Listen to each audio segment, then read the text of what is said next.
Welcome, everyone. And we will start with Dr. Stallo with our purpose and agenda. Thank you very much. Good evening, everyone. Our purpose of having study sessions is always we have an opportunity to share information, to make sure that board members have all the questions and the answers that they need in order to have efficient decision-making at the board table. Tonight, we've got several things happening. Primarily, we want to provide you with an update on some of our planning, and that update will take the place of our some budget and enrollment information. And then from that information, we'll have Jim share just a little bit of a construction update and also an update with you on a project that we want to complete at Glendale. And then we'll take a look at, as I said, some of the updates on the Ready to Learn plan. I've got a recommendation for an adjustment of the school start, which board members saw over the weekend, and we've been working on since late last week. And then we also have just a little information about the Pearson Fields seating agreement that Jeff will talk us through. So a lot of information this evening, and really we want you to feel knowledgeable and confident with our Ready to Learn plan as we inch closer to the start of the year. Thank you. Okay, moving on to board governance. My microphone. Yeah, does have to be on. Sorry. For board governance, this is a working document. We are going to continue working on our board governance policies. We're in various stages of completion of those, and we'll continue to monitor and discuss budget, enrollment, and our Ready to Learn plan. And that's all in our board governance agenda. Moving from there, we'll go to oversight of operations with the budget and enrollment update. Julie? As Julie makes her way forward, the way we designed this presentation is I'm just going to do a little bit of an intro because this really is the intro for our Ready to Learn plan as well. So we're excited tonight. We've got lots of updates to share with the board since October 10th. Obviously, things change, and there's lots of fluidity, and there's lots of moving pieces in all of this. I have a high degree of confidence in our planning, in our ability to start the year in a safe and healthy learning environment for our students and our staffs. And this evening, we have a chance to share more with you about what we have been doing to ensure that 9,000 students and 1,250 staff return to a very unique fall, and that we're prepared for that. So we will continue to share that. Our outline or our objectives tonight, as I said, is just to share that update. And as Julie has on the screen, the presentation overview for this evening is she'll kick things off with a finance and enrollment overview. And then we'll talk about some of those learning parameters, where we are with Scott County data. I'll share my recommendation for adjusting the start of the school year, and then we'll hear from Joe and Maureen some more updates on our health and safety planning. And from there, we just want to share continued work on our professional development and our instructional planning with our Ready to Learn plan. We have some principals here this evening that will also be assisting with some of that work as well. So with that, I think it goes back to Julie. Thank you, Julie. Good evening, board members and Dr. Stallo. Tonight, I just want to update you where we are. It's a pretty fluid time for us. Our enrollment, as of last Friday, we're 12 students less than where we were, than our budgeted goal at this point. And so if you recall, at the end of July, we actually were 81 students above our projected goal. And at this point, we're 12 students below. So we are, parents are looking for what suits them best at this time. And so we, like many school districts across the metro area, are losing a lot of students to other school districts that can, or schools or private schools that can provide something different for them that works best for their personal family. So we are seeing that effect on our district, and it's a little sad because we were really in a really good place at the end of July. And so simply because of that reasoning is why we have 12 fewer students than what we're expecting. For our CARES funding, we've talked about this several times, and the only reason I want to bring it back up is because I want you to know that this money can be spent from March of 2020, so kind of going back a couple months, until September of 2022. And as we get into this, I'm going to explain why it's important to know this, because we can wait to spend this money until after December 30th of this year, if we choose to do that. Because of this reason, there's some additional funding that we are been allocated, the district has. It's called the Coronavirus Relief Funds, or CRF for short. These must be spent and paid for, and I have this wrong in here. I was corrected on Friday. It's December 30th.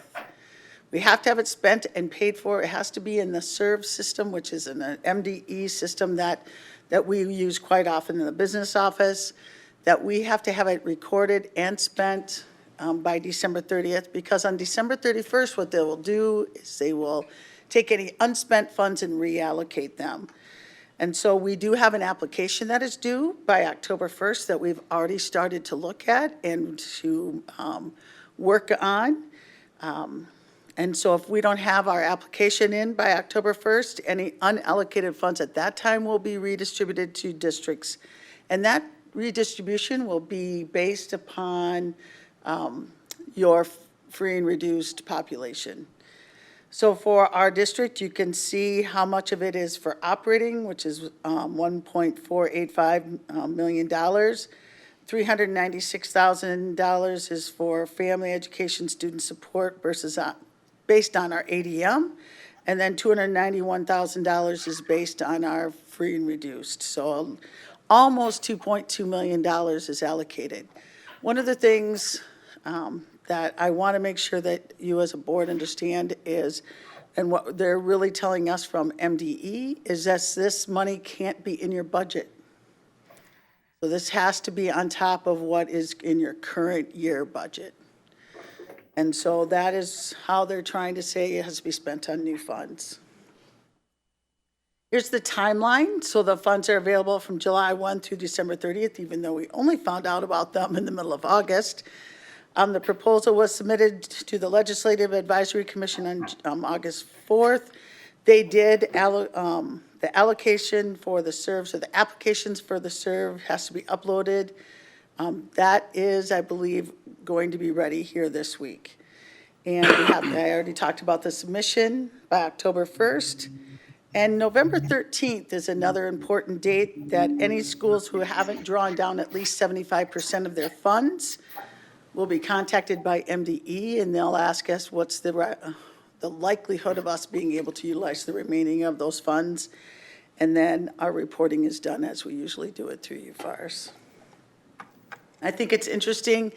Our application has to be in by October 1, and 75% of the funds has to be spent by November 13th. And this is really unusual for me personally, because these people back here are laughing a lot because I'm like, spend the money, because we do have a lot of things that we need, especially technology and operation-wise. And I'm like, this is the fastest I've ever said, hey, let's start spending these funds on what is needed for our district.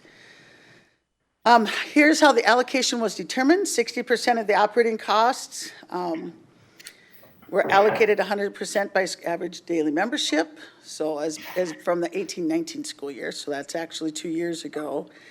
Now for us, 40% is allocated on ADM of our underserved population. And it doesn't need, our expenditures don't need to match the 60-40, so we don't have to worry about that. And again, it's incurred expenditures between July 1 and December 30th of 2020. So our focus, and we've started to really hone in on this, is PPE, HVAC, and these are all things that qualify for these funds.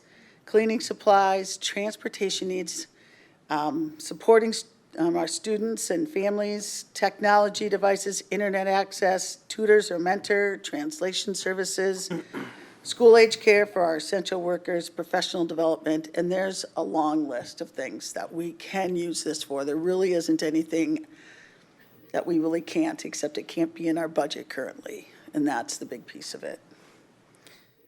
So that is what I know about this funding. One thing that isn't, that we just found out about on Friday, and that isn't in the presentation for tonight, is that we also were allocated some funds by Scott County. about $260,000 that we are receiving from Scott County as well. Those funds are for funds that we spent last school year, part of them. And the remainder are for our technology and those types of things as well. So we are, and those have to be spent by November 30th. We have a really quick turnaround for all these funds. We're trying to make sure that we have them all spent and allocated so that we are making sure that we're taking advantage of these opportunities for our students and our staff. Any questions about any of this? Questions from the board? Julie, how are we going to know how these, I mean, I see the bullets here, but do we already have an allocation plan? What we're trying to do right now is gather information. Okay. So we're trying to find out how much do we need in each of these areas. So we're trying to prioritize what are the needs out there. And once we're able to pull that all together, we will look at what we believe are the priorities for the district, and we'll be looking at that and making that application. And we'll be letting you also know what the district is, administration is feeling is the priority for our students and staff at this point. There's a lot of, even technology is a big piece that we've been looking at. You'll see later on the HVAC that we think will be necessary for one of our buildings. We have PPE, we have cleaning supplies, we have, there's a lot of things out there that we could get that will help us in our cleaning of our buildings. To Julie's point, the 2.1 million has to be spent by December 30th. So one of the things that we'll also be able to do is look at that essential childcare, the tier 1, that is not fee-based, and a little tricky because we can offset cost through December, but we won't be able What do to we be get to out, do in yeah. January? But that'll still help. I mean, it's still going to help us because that was one of the gap areas we didn't have allocated funds for. As we look at some of our technology needs, even some of the software that we're using, some of the different curricular programs that we're using, it's going to help us with those things. So we will be able to come back to you with, more of a breakdown on that. And to Julie's point, right now, we're looking at allocations and then doing the research to see what can we get, how quickly, what do we need, what's in stock, what's not in stock, all of those things. I think there's a lot of districts, and I was on a meeting on Friday with several of my colleagues, and we all said we need to be out there and getting our supplies, because if we don't, we could be looking and thinking that we're going to allocate for them, and we don't get them in time, because it has to be spent and paid for, which is a quick turnaround.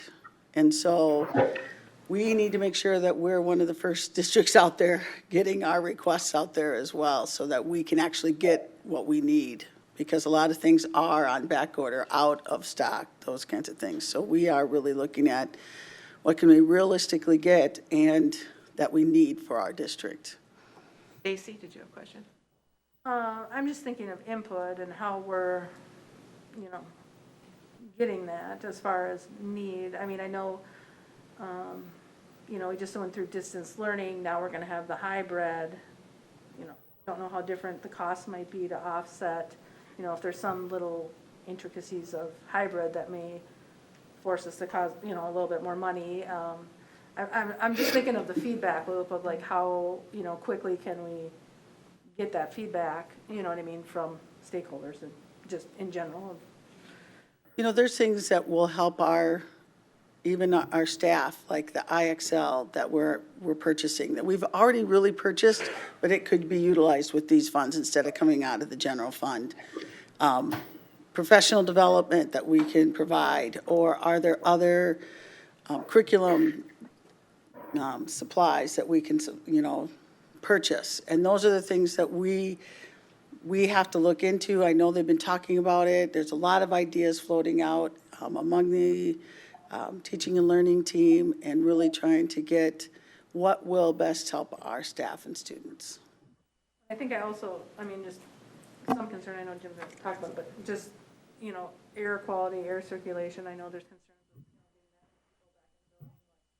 I know with some of the stuff that we have at Hamilton, tour we went on, some of that newer technology, if if there's ways to get that in other buildings. I know we have some pretty old buildings. I know we just gutted Greenwood, which is our oldest, but, so I think, you know, getting some We feedback. have done a lot of updating of our And HVAC that- systems. Yes, and I do know that. I just don't know if there's spots that we haven't yet that need to be. If, you know, I think staff has some concerns about that, and I think it's important that we.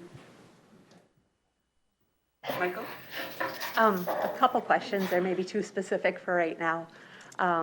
But along the technology piece, that would be a place I would look for input too. A lot of teachers have talked to me about, for a good reason, they had to give their iPads back so students could have them, but a lot of them do their classroom work or connect in a special way with their iPad. For many, the laptop is fabulous, but for those who are, you know, could they give input on that?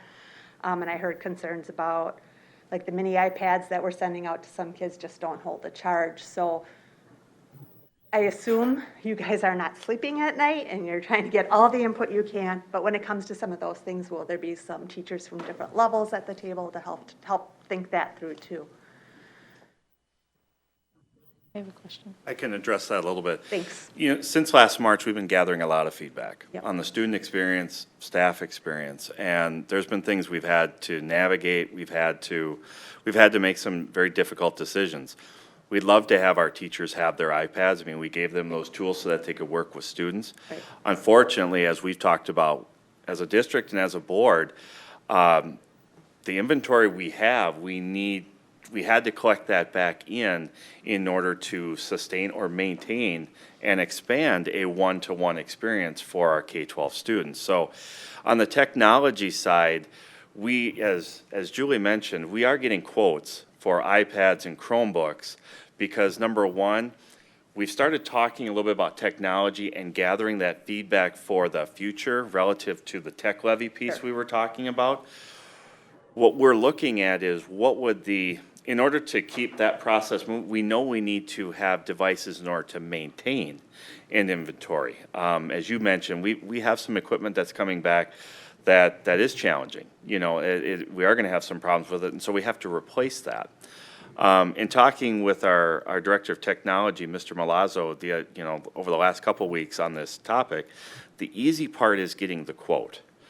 The tougher part is actually from the time of ordering to actually getting the devices in the district, paying and procuring. There's a lot of devices that are on back order right now. And so we've received those quotes, we're meeting this week, and then as we move forward with the prioritization of those lists and those materials, once that becomes the decision, we're gonna move forward with that, then it becomes a commitment that we can get those devices so that they are here before and paid for by December. The last thing we would want is to place the order and then the devices not come in and we miss that December 30th deadline. I think we would move, what we understand right now is we would lose that funding or lose access to that funding, yet the district would still have some encumbrance for that order. So it is a challenge, and it's one that we have to work out very quickly in order to, as we look at tech, we know that's a need for our staff, we know that's a need for our students. So it's a long answer. Hopefully that kind But of what gave you I'm some. hearing, if I'm hearing it correctly, is you hear that from the teachers who need that, even the ones who say, you know, I can give my laptop back, but I need my iPad. But you're saying if we can't get them in hand by December 30th, we're paying for that instead of that CARES or that extra funding. Yes. Okay, so it's being heard, it's being discussed, and may not be solvable. I'm confident we will get to a tech levy, but just in the short term, I was wondering. I think we're confident that we will get, this week, we have to get firm answers from Apple and from our Chromebook folks that, what is that timeline? Because certainly, as Julie mentioned, we're not the only district that's looking at more technology or more materials, you know, for our students. I mean, everyone is looking at these timelines, which there's significant urgency to it. There's significant urgency to, number one, of course, PPE and operations. We've heard a lot about that. We want to ensure that, I mean, even though we're talking iPads and tech, the same situation could be the same with cleaning supplies and PPE. Right. If there's back orders and we continue to have these issues. So, it's great to go through the exercise and it's great to see the additional funding. We have to ensure that our supply chains and our people that, once we prioritize, that they can deliver on these. And I appreciate that, because that addresses two things I know that they bring up to the table, and want to make sure that they know we're listening and that you're all listening, is the PPE and the technology. So thank you for clarifying that. I hadn't thought about that. One other question, and that is one of the things that go through our minds when we speak in small group or whatever, is how to best support our teachers who are being stressed and tapped, and then also our administrative team who, thank you, I know everybody is working 80 hours a week and trying to figure all of this out. I don't need an answer to this, but just one I would put out there to consider is one thought I had in terms of supporting administration. Would it help at all? And could we use funding for the short-term use of someone who specializes in crisis communications? Because I feel like you guys do all of this work, and you're putting together all these materials, and you've got to get out all these surveys, and you still have to squeak out a letter to the teachers, a letter to the parents, a letter to, a survey. Is there any opportunity to use it for somebody who would come in and say, let me read through what you're sending out so we make sure it's crystal clear, it's sent with the heart, and we didn't leave anything off before we get everyone concerned or confused or upset. I don't need an answer to that necessarily, but in looking at ways to support the team, we need you guys making these big, hard decisions, and I suspect most of you aren't sleeping at night. And could someone like that play a role to help with the interchange between what's happening here and what's happening with our families and our teachers or whatever as a filter? Yeah, I mean, I think the question under your question is that can these funds also be used to support administrative tasks? Thank you. That would have been a much nicer, easier way to say that. And I believe the funds are available for that. I think especially in a global pandemic, that I think all of us well enough to know it's hard to delegate work elsewhere. It is. And especially in a global pandemic, I think we're all staying pretty close to this work because we have to, right? Because it's our students and it's our staff. But, certainly as we continue to move forward and identify what our needs are, if there is administrative support that we need, what I'm hearing you offer is pay attention to that, because I know what I've been asking of my administrative team since March 15th. And if there are things that we can think of to lighten our load, I can't think of that the second, but that certainly can be continued I conversation. think it's important from all the way through, from our custodians to our teachers to our administrative team, that we have to do whatever we can to help you get through these really hard times so that we can serve our students the best we can. I'm going to ask Enrique or Melissa, who are on virtually tonight, if they have any questions. I can't see them, so I don't know if Chelsea can switch the screen. This is Melissa. I have a question, I guess, on Michael's last topic. I think that what you're saying is that it relates to communication, and wouldn't that be the role of our communications department that we have established already? Yeah, I think the question was, we do have in normal times, all of us have our regular jobs, and I think what I heard Michael alluding to was during crisis management, during this global pandemic, are there other supports that we need as a district, and could the funds be used for that? Yeah, for clarifying. Enrique, did you have any questions on this topic? Not necessarily on that specific topic with relation to CRF. I had a question on the enrollment component, just looking for a little clarification from Julie, if possible. If I understood correctly from what I heard, what was reported in July, there was an increase or a surplus of about 125 students above what we anticipated. And what we're seeing now is a decrease of 12. So does that mean 125 students enrolled elsewhere and an additional 12, or is it a delta of 12 from that increase of what I thought I heard was 125? Actually, at the end of July, we had 81 students over our 125 budgeted. And now we're 12 students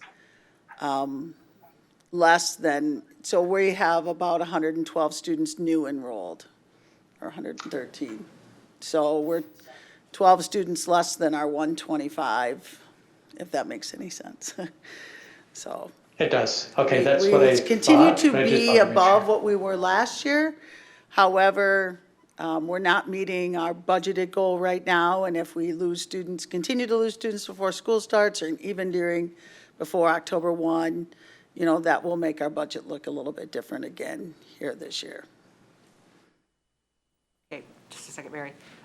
Melissa and Enrique, I just want to remind you, if you'd put your mics on mute when you're not speaking and wave your hand or something at me, and I'll try and keep remembering to call on you.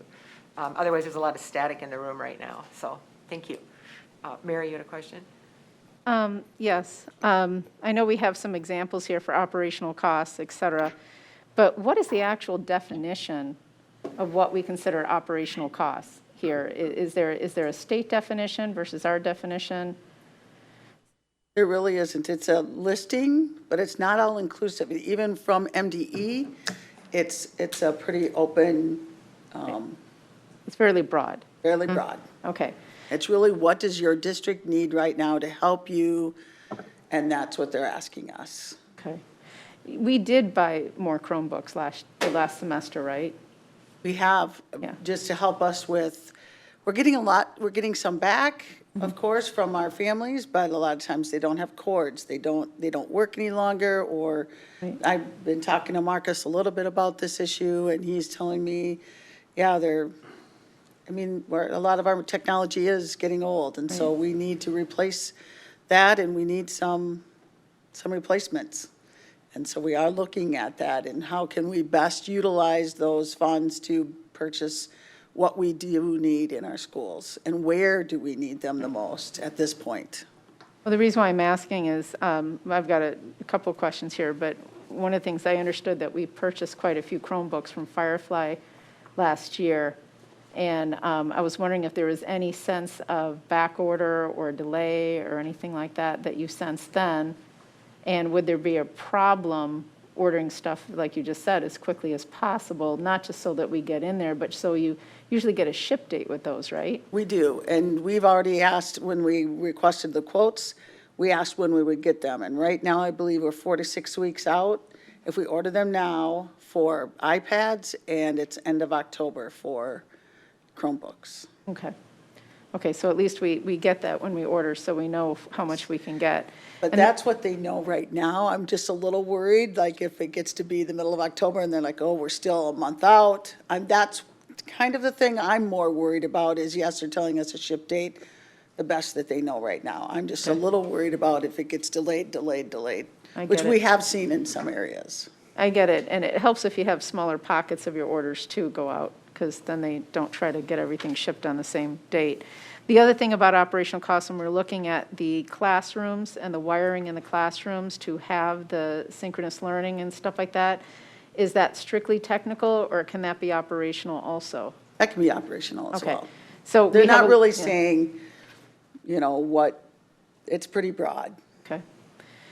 My only concern is that, that we actually, we have a need for these funds. Obviously, I don't want to see them used for things we were going to spend anyways. I'd like to see them used for these particular circumstances so we can give the students and the staff and the families the best possible benefit from it. So I'm not a fan of stuff that was coming off of LTFM or something like that when it comes to HVAC. We can't do that, so it can't be in our budget currently. No, I get that, So but if it's something that we've already had on, it's not a shuffle, we're not trying to do that. What we're trying to do is say, what do we really need for our district right now? What are those things? And one of the things you're going to hear is an automation system at Glendale, because it's not on our LTFM plan. It's something that happened and it needs to be replaced. Right now, we can do it manually. We can handle it manually, but it's best when it's handled under our automation system with the rest of our schools. And so this is something that we could use this for, and it would help that building because now it's automated just like every other building, instead of someone having to remember to manually go in there and change what needs to be changed for the air handling. Can I ask something about transportation? Sure. Now, are we under, is there any extra transportation needs that we have? Are we going to be delivering lunches again this year? And We're also looking at that. So they'll let you buy buses with this money. They'll let you buy vans with this money. They'll let you buy all of those things. What we're trying to decide is what do we need? I haven't heard from Jim, and maybe he can speak to this better than I can about the transportation, but I haven't heard that there's a need for more busing at this point with how we're going with hybrid for us, St. Mike's, or Aspen at this point. I think that they're able to handle that. Am I correct in that assumption? Yes, I have not heard. And so I think we're able to do that. We are looking, they still haven't made a decision for how they are serving food service, like if they're going to allow us to open up food service or child nutrition services like they did last spring. So they haven't made that decision. So right now, we're still under the rule of just if you pay for your lunch, you get lunch. And if you are free or reduced, then we provide that like we always have as a free or reduced price. So we are trying to determine how to, and I know that our Emily Malone and our food service department, child nutrition services department is working through that. What's the best way to do that? But it may be a need there too. And we are looking at that. How can we deliver lunch and breakfast to students when they're not in school? And how many families are willing to pay for that if they're a full paid family? And then how do we make sure that our free and reduced students are receiving those as well? so we already have a busing contract, right? And that's already budgeted like it was last year. So that's why I was curious about the over and above in order to service. And I assume that we didn't build in the busing for food and the transportation needs for that. So No, and that couldn't have been cheap last year. Right, we haven't done that. We are looking at different ways of providing that, though. And it may be something that we will look at, and we've talked about it. Is there a van that we could purchase that would help us with that? Or is there some other sort of vehicle that would be best served in that situation? But we are looking at all of those options just to make sure that we can provide for our families and children. Thank you. We'll move on then. Jim's already here for the explanation on the bids. Good evening, Chair. Good evening, Chair Schimick, School Board Dr. Stallo. So we have had some discussion previously now about the automation. In a typical year, we would work during the facility committee. We would, bring it along. Then we would come to a consensus there. It would come to the board. But the CRF funding has a pretty severe deadline, and that's why I have reached out to the board members that are on facility committee and talked through it.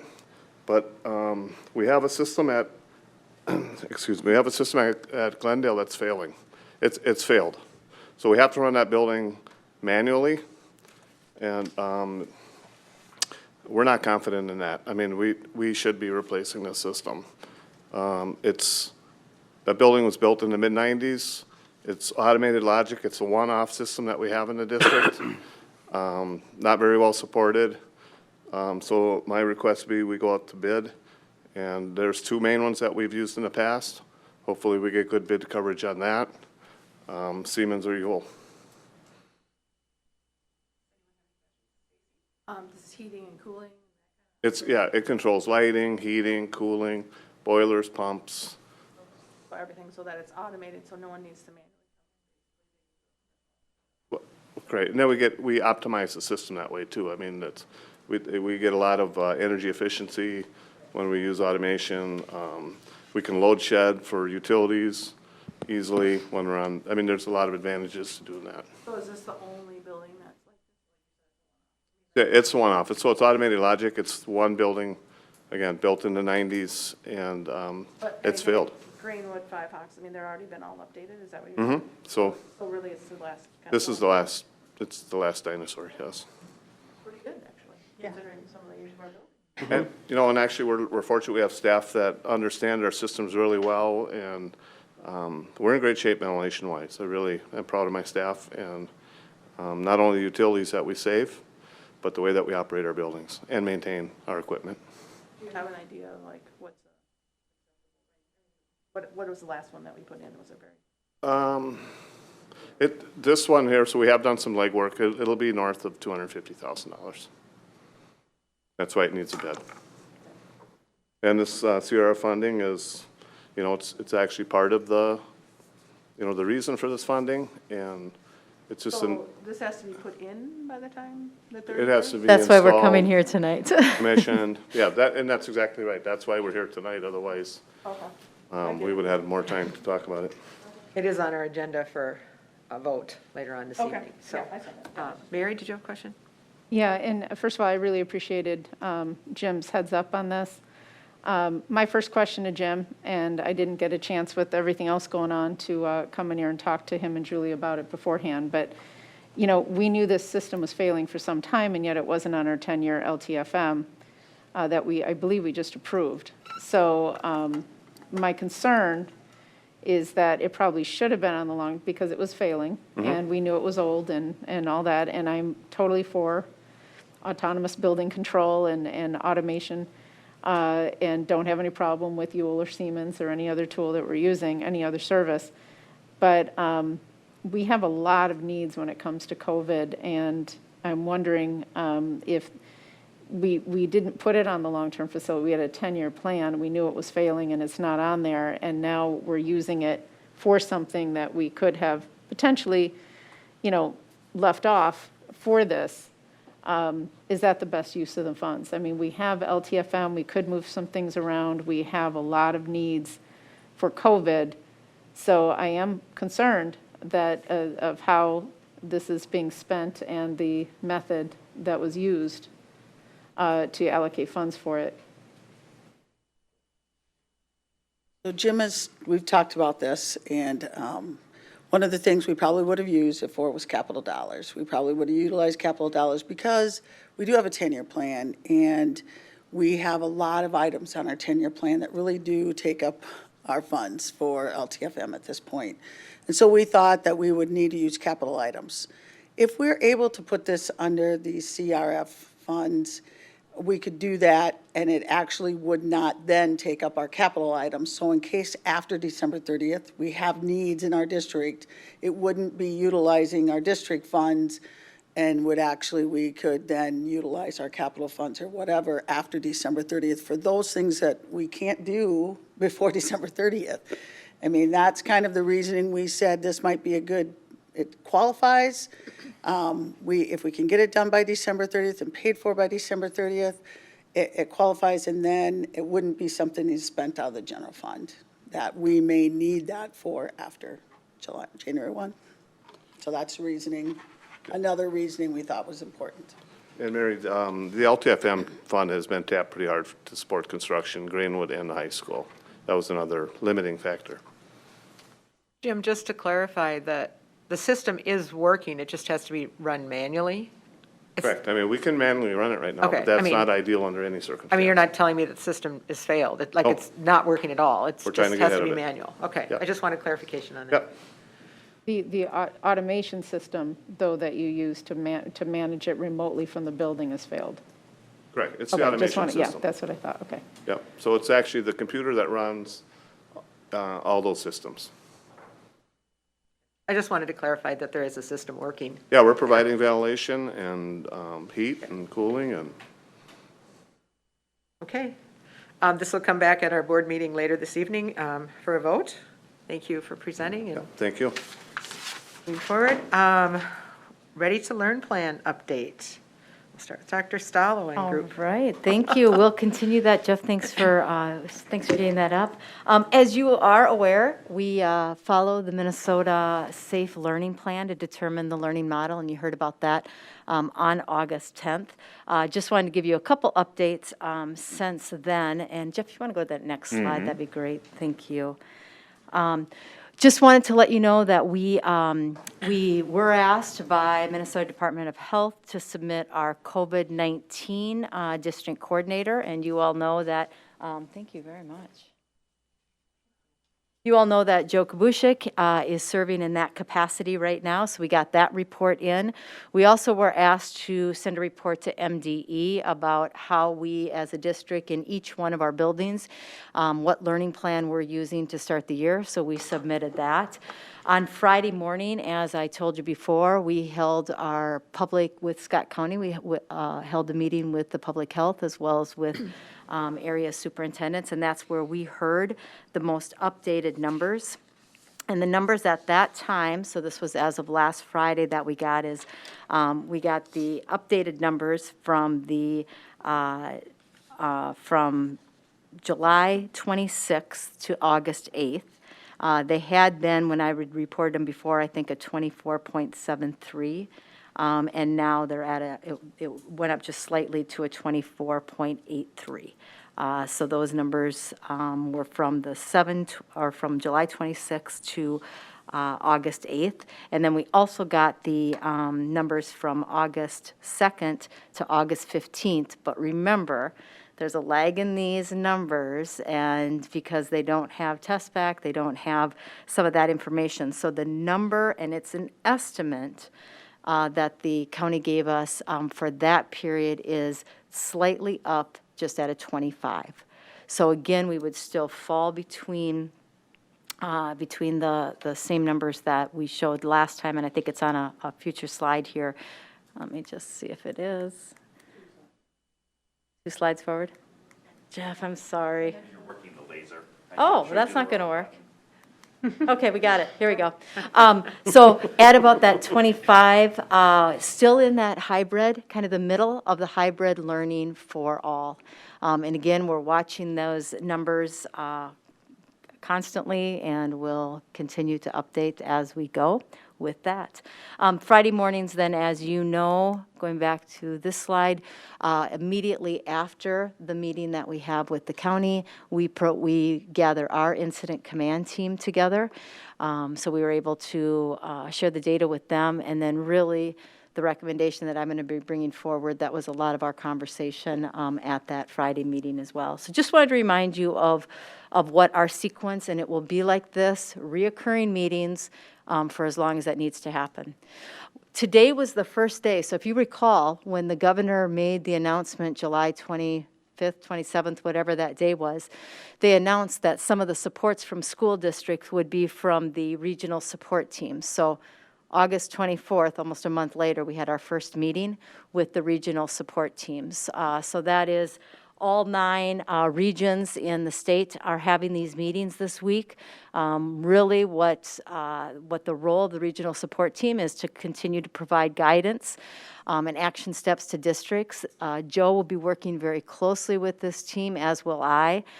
We're very fortunate in Scott County because our Scott County Public Health folks had reached out to us. We've been collaborating with them for weeks. So we'll continue to lean into them. And then we also now have the regional support team as well. Showed the data on this. And then what I want to share with you this evening as well, and I know that you received information from me over the weekend, but as we talked on Friday morning as a team, I want everyone to hear very loudly and clearly, I have absolute confidence that we are ready to start on September 8th. Our health and safety systems and protocols are in place. We will at that time be at a place where all of the staffing questions and scheduling and those things are completed. That being said, I also want to be sure that our staff are absolutely set up for success. I want to be sure that we have a chance to practice and implement some of the new safety procedures that we have in place. I want to be sure that staff have a chance to build relationships, number one, with each other, As you recall, we've got all of our elementary staff are working in different buildings, many of them with different staff, with new leaders. And I want to be sure that they have a chance to build relationships and collaboration with their new teams and feel really confident knowing that the support of their teams are going to be absolutely vital to their success this year. I want to be sure that our staff have the opportunity to collaborate and plan to implement these new learning models. Our staff know how to teach face-to-face, and they do it very, very well. Our staff have learned a lot about how to teach remotely and through distance learning, and they did amazing things last spring. Our staff have never been asked, nor has any staff ever been asked, to do both at the same time. So to give our staff more time to make sure that they feel absolutely confident and have the professional development that they need, I think is absolutely vital. I also believe the recommendation that I'm bringing forward really supports the transition of our 6th graders and 9th graders, allows us to get them into the buildings first, allows us to practice lunch with a smaller group of students, to practice bus dismissal with a smaller group of students, and really give the 6th and 9th graders a chance to get to know their building and get to feel comfortable with that before all the other students are there. There's so many realities that I want you to understand in this recommendation. We have elementary staff who changed buildings, and they knew of that. They knew of that last spring. They knew where they were going to be, or actually in January. Because of the staffing of the Distance Learning Academy and because of the changes as we've continued to allow and provide choice to our families for this, we have staff members who, I'm looking at Patrick right now in the back, today have got a different assignment. So they were already going to move to one building, and today, or Friday, found out that they are needing to be in another building. So again, 2 more days for staff to feel confident, comfortable, ready. Our elementary folks will have a chance, just like they were going to in the first week, and actually I'll go ahead and move in so we can see what I'd sent you over the weekend. Our elementary folks have traditionally always had assessment days on those first 2 days, and we would still have a welcome, pass out devices, help train our families, a connection point, great to see you, and then also an opportunity, and this might open up a little more opportunity for some assessments, because we don't want that to be the focus, but our teachers also want to be able to have an understanding of where some of our learners are. So it'll give our elementary staff an opportunity to continue to do that. And I know Patrick's here, and he can speak for it better than I can, but I think it also allows some flexibility for our elementary staff, whether they use 4 days for that, and spread over the time, or 2 days for that. So I don't know, Patrick, if there's anything else you'd like to add to that.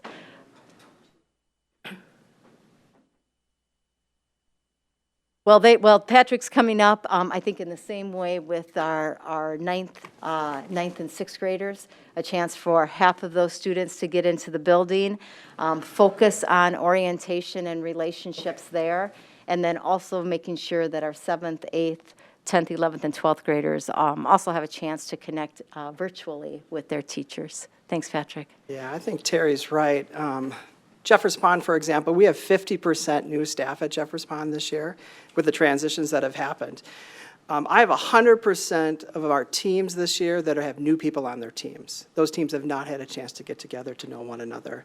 And that is happening at every elementary building around the district. I made a phone call today on the way to this meeting to welcome a 1st grade teacher that was at a previous school that's not now going to be at Jeffers Pond.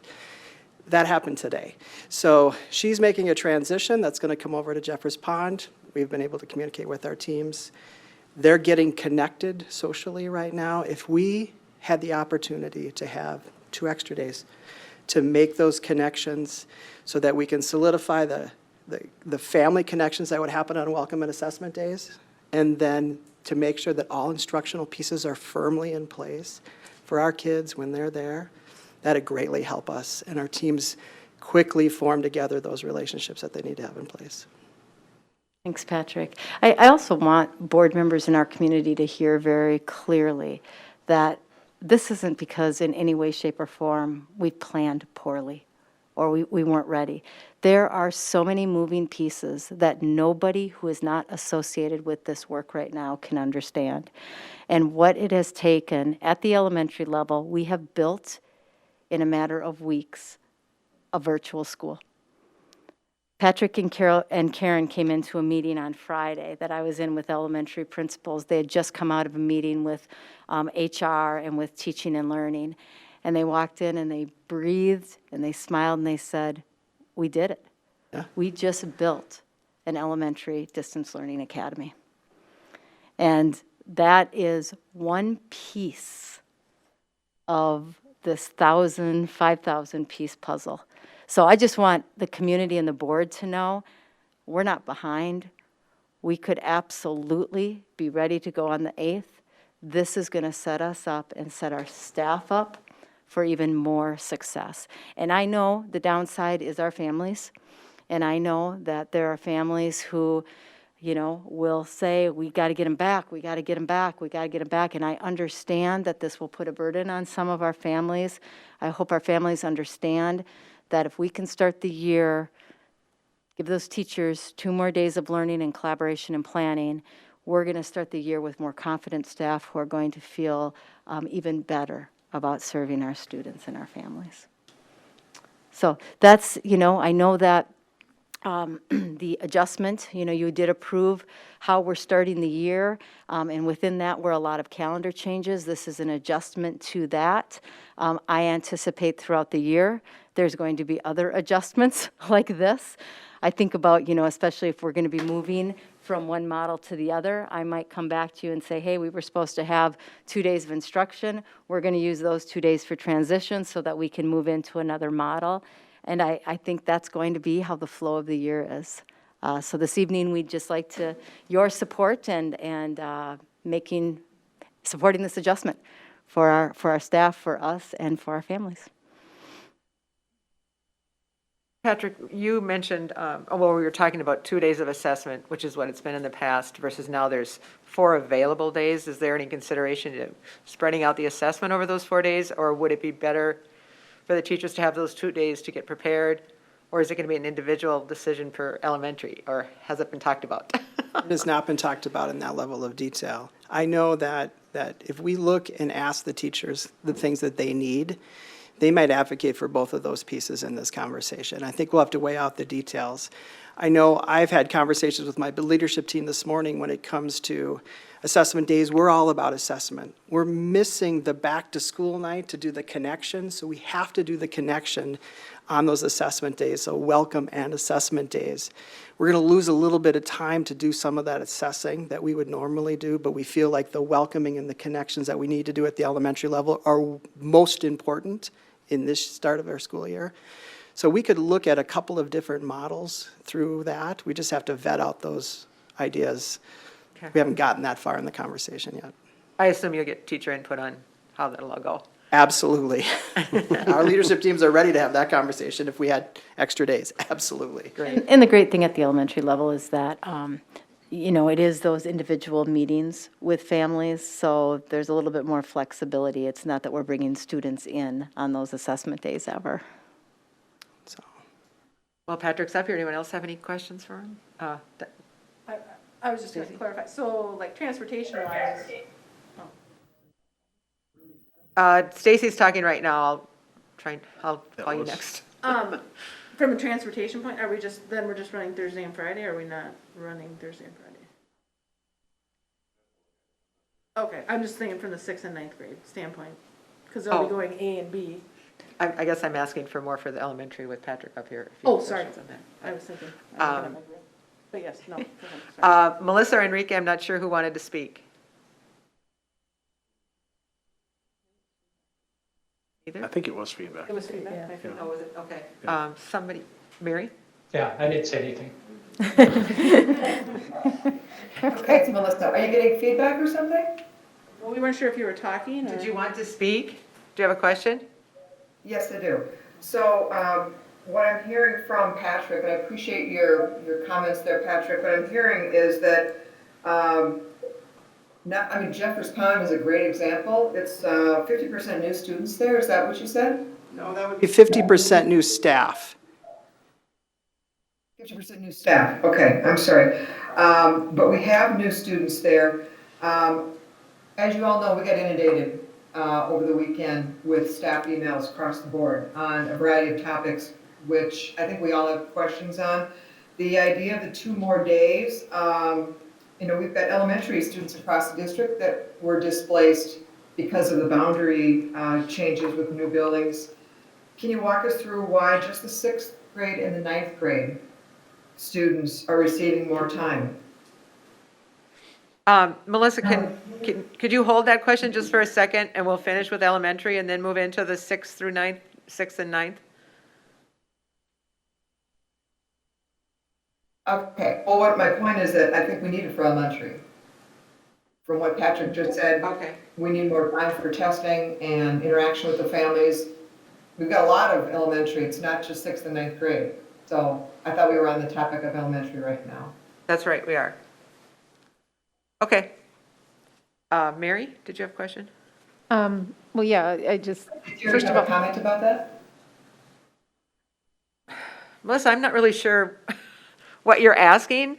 I understand that you would like to see more time for elementary students, just like 6th, where it looks like 6th and 9th are getting more time as well.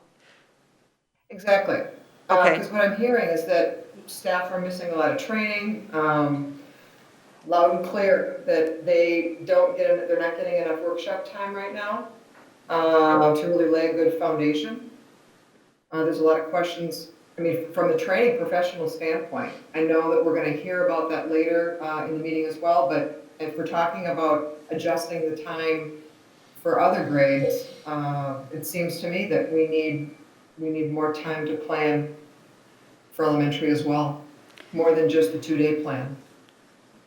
Well, that's the proposal this evening, the school start adjustment that I'm recommending is that for all staff, it's 2 additional days of planning. What's different, I think that Patrick was saying, is at the elementary level, it could be the 2 days of planning and then 2 days of assessment days, or his staff could say, could we do 2 mornings and 2 afternoons? So we have some planning time over the course of those 4 days, and then maybe have some flexibility for families who might need some scheduling over those 4 days. But elementary principals with their staff haven't even talked about this yet. I'm just coming forward with this idea tonight, and I know that they'll work with their staff to determine how best to use that time. But all staff will have some additional time, have those additional 2 days to plan and collaborate and get ready. Okay. Any other questions for Patrick?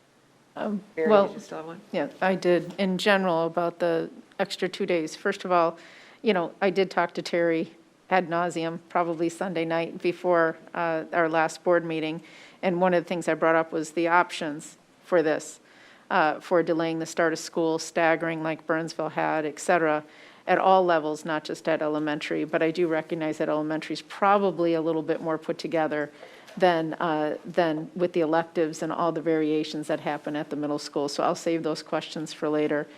But first of all, I just want to say I'm glad at least that we got the 2 days. I know that a lot of the teachers, and even I was advocating for 1 to 2 weeks, and not being an educator, it just seemed logical based upon what I was hearing from other districts. And obviously, everything's changing. Parents are changing their mind, sizes, places. We've heard from teachers who have had to move classrooms, move buildings, all that at the last minute. I just want to say that if we do choose to hold off for a week and be able to definitively say to parents, this is when your kids are going to start school and this is exactly what's going to happen as soon as possible, that I would be in full support of that. I think what I'm hearing from everybody, and also what I'm feeling, and I can't imagine you guys are in any different boat, is the uncertainty is stressful enough. Just, in the planning, and then this happens, and then you go to another meeting and another option comes up or another concern comes up and you've got to work around that. you know, I would rather have a very, you know, more secure environment, not from a physical security, but just in general from everyone's feeling about how things are going to go. And if that takes more time, then I am all for it. Okay? And I do appreciate the, at least coming back and saying, okay, we have these 2 days, but if more time is needed, and then I don't think families in this district are going to be as upset as they are of not knowing. They'd rather just know and know what's going to happen and be able to plan for that than have, you know, a couple days here and, oh, no, we may take a couple more days. Oh, your kid may come in this day. No, you know, maybe that day. You know, if it takes more time to plan and it takes more time to get that solidified plan in there, then I think that's more important. The stability and the security of knowing what's going to happen is going to be more important than just trying to start as soon as possible. Thank you for thinking of us in this process. We appreciate that. I feel pretty confident with 2 additional days at the elementary level. We'd be delighted to have that to make sure all of that happens. I think we can do that. Thank you, Patrick. On to the middle school, high school. Oh, Jonathan, I'm sorry. Patrick, I think you just sort of just hit what I was going to say is how do we feel with 2 days? How has that impacted and how confident are you that that's adequate to be ready? And the second thing I think I would ask for Dr. Stallo would be kind of in response to Mary's question. Can we presume that barring a change in Scott County numbers, that what we're talking about tonight is we can have a high level of confidence for parents that this is definitive? Well, and I want to go back, and I'm sorry that I'm going to speak first. I have a high degree of confidence that we can start on September 8th. I've had a high degree of confidence from the very beginning that we can start on September 8th. And I want to be sure our staff have a high degree of confidence. They haven't been in our buildings yet. They haven't seen and heard all of the safety protocols. They haven't been able to plan with each other. So I want to be sure that we can get them back and that they feel really confident. But I just want to reiterate, I am not bringing this recommendation forward because we are not ready. I'm bringing this recommendation forward because I think it does help our staff, and I want them to feel absolutely confident as we move forward. And there are moving pieces in all of this. I think the other thing that's very important to remember is that there are districts that are either doing a staggered start or are moving to distance learning at this point. Our numbers don't support that.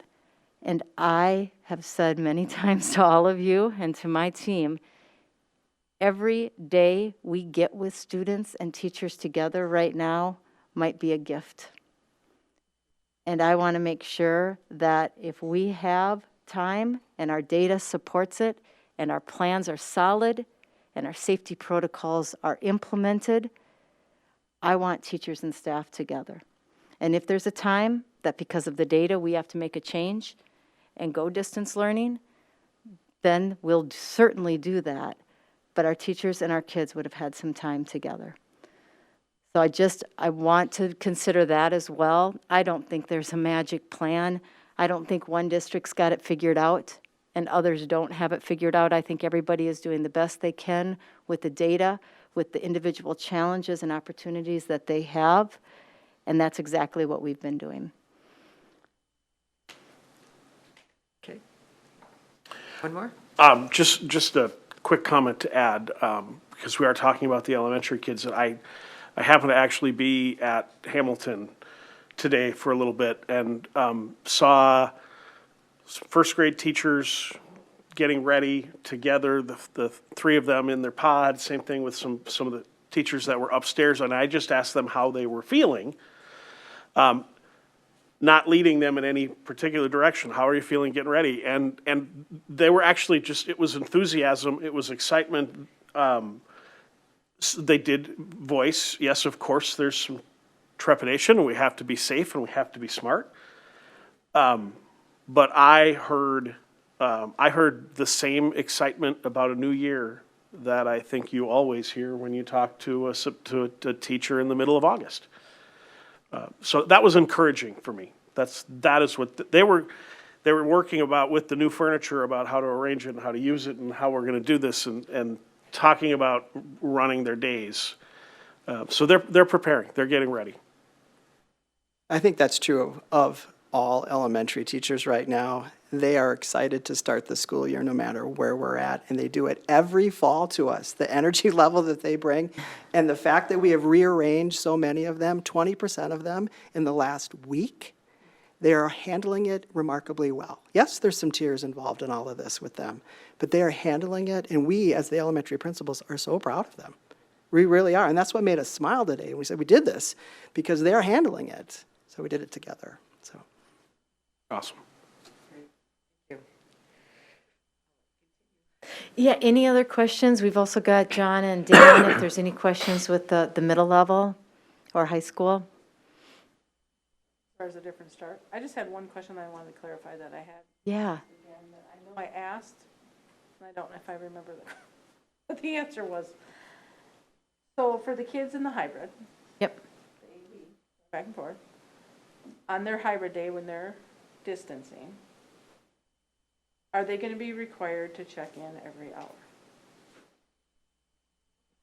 I can't remember. It's yes? Yes. Okay, so I mean. I couldn't hear that. Can you speak a little bit louder, please? Pull your mic. During the hybrid, during secondary. Pull it down. During hybrid, at the secondary level, when the person, the students at home, are they going to be required to check in every single hour through the 6th period or whatever day? Or is there flexibility in there? Yeah, I'm going to give you a yes, but we're going to put it on we needed to ramp up what we did from last spring. Last spring was more of an emergency situation than we're in right now. I think we went into it going, oh, we're going to be in this for 2 weeks. Oh, we're going to be in for half the quarter. Oh my God, we're going to be in this till the end of the year. And, so we have a lot more time to be thinking about, be reflective, and, we've looked at the feedback. We got feedback from students, from parents, teachers, and we just got to be a little tighter. This isn't a situation, I've got to reset the mindset with students that, just because we're on a hybrid and you're AB doesn't mean that you get to go to a job on the off day. You need to be logging in and be part of class. So teachers, we have a common weekly planning sheet that teachers are going to be doing, and they're going to be putting in there what pieces are going to be synchronous and asynchronous or on demand and live. So teachers have the opportunity to do that. Now, are they going to do that every day and our kids going to be sitting in front of their computers for 6 hours? No, but on a typical day, a teacher might say, hey, I want to do this lesson, and even though you're not here today, I want to do a demonstration. So it's going to be in their weekly planner that, hey, the first part of the, my second hour, I've got a 10-minute thing where the teacher's going to do a lesson for us, and then they're going to give the independent practice. So the kids in the class are going to be working with the teacher. The kids at home can do the independent practice, and then they might log on later to get help from the teacher when the teacher has an office hour for the distance learning kids and for the kids that are on the off day. So did that answer your question? Yes, and so the distance kids, same criteria for the most part? Yes. Okay. Yep, because that's the opportunity. We have our teachers teaching those classes so that they're going to be able to do, if there's an online lesson, the kids that are on the off day and the kids that are on distance and the kids that are there can see the lesson because the teachers, it's like a flipped opportunity, but the kids there that are getting the benefit of being there to get the in-person help, or if there's a lab that they're doing, they can have the hands-on piece. So, I get it. Okay. got it? Yep. Or did that make sense? Yes, Yep. that's good. Okay. Thank you. Could either one of you clarify, on the days that the A's are in school, in that first week, are the B's involved in any school activity? Oh, yeah. And the same with 6 and 9, I guess I would like. Yeah, this is a new proposal specifically for 6th grade at the middle school level. So we really need to get our teachers around that. Patrick was talking earlier about, getting teachers and somebody asked the question very much so. We've had planning teams, we've had our built planning for the last 3 weeks. We've had a Monday built meeting. And we've been developing, and we've had subsets of groups of people working prior to Built coming on board back in July, and a continuation of that has gone on. But looking forward to the opportunity, frankly, for all staff to be on the 31st next week and get engaged in this fine tuning that planning, because we definitely want, with our sixth graders specifically, for years, we've been doing what we call managing middle school with our sixth graders. And our students, our teachers have taken time in the first week to divide up different tasks in different, first hour, you're going to focus on this aspect. Second hour, teacher, regardless of what subject matter, we're going to focus on this. Or in science, we're going to teach you about Schoology, for example. In social studies, we're going to give you a tour of the building and introduce you to different staff. So we've always been doing that. So we'll need to fine tune what that looks like now in a different model when we only have half the students in the building. How we typically this week would be doing a web training where students would come in. We're doing a virtual web for our students later this week. So how do we take what we're doing for that and incorporate some of those activities into those first 2 days in this proposed schedule? Okay, so it's in So process. when they're in person, we'll be focusing on the in-person student. And then, so on A day, Thursday, students who are in person will be focusing on that. We'll be having a touch point. We'll be communicating. Our teachers will have communicated with the B students. Maybe a teaser, if you will, of what we're going to be doing when you come on Friday. So the B students would come on Friday, and the A students would potentially have an activity coming out of what they did on Thursday that they would take home with them to prepare for coming back on Monday. Okay,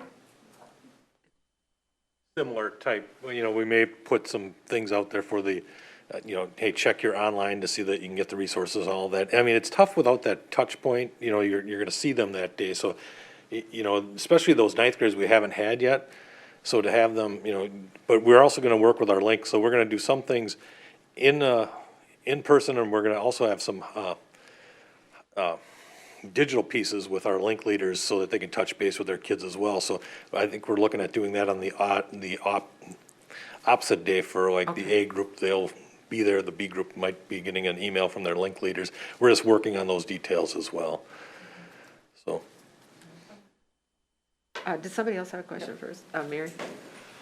So, I understand the elementary side because it's a little bit more structured, that way. And I understand that the teachers in elementary have a separate distance learning group. But in the middle school and the high school, the teachers that are in there, they're going to be teaching the AB group and the distance learners? They are, and I'll tell you this, I told my teachers, I've been talking to them, I've had department meetings all last week. I had individual department meetings, I've had built link team meetings, I've had large staff meetings. I've been saying to them, I would, if it was me planning, I would recommend that you plan like you're gonna be in distance with the opportunity to see kids 2 times a week, because I'm worried that even if, we're there, that there's gonna be times when kids get sick and they're gonna be out.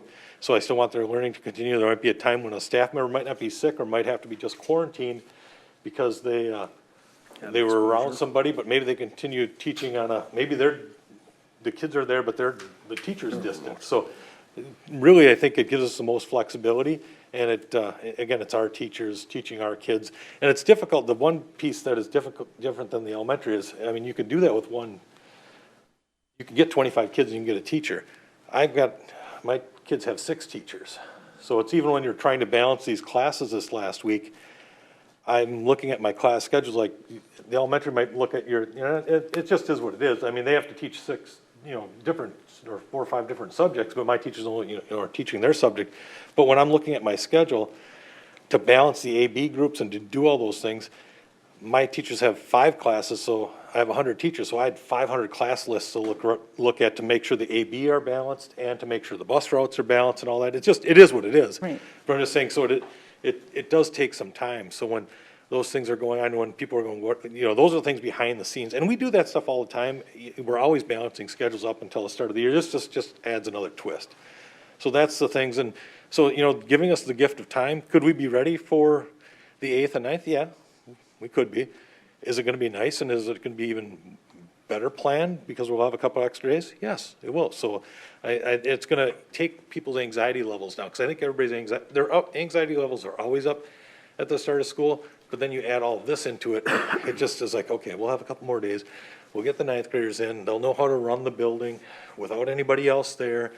We won't have a scene like we had in Georgia with crowded hallways and people wondering what to do, you know, because my 10th through 12th graders, even if we've got new protocols, I can tell them what to do and they get the building.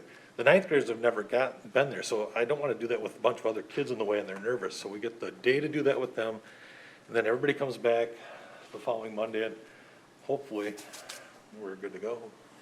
Well, I just want to add in that I think the added complexity for middle school in the 3 models with 1 teacher is that they also, unlike elementary, don't have the same kids all the time. It's a different group of kids in each class and a different dynamic with those kids. And one of the things that I have been not only concerned about is, obviously, I think there's something in the DNA of a teacher that allows them to do the best job no matter what, because they care. They're in the job because they care. But, you know, when they do get high anxiety and stress and they're managing all these balls at one time in the air, that you can't help but impact educational outcomes even more so under normal circumstances, right?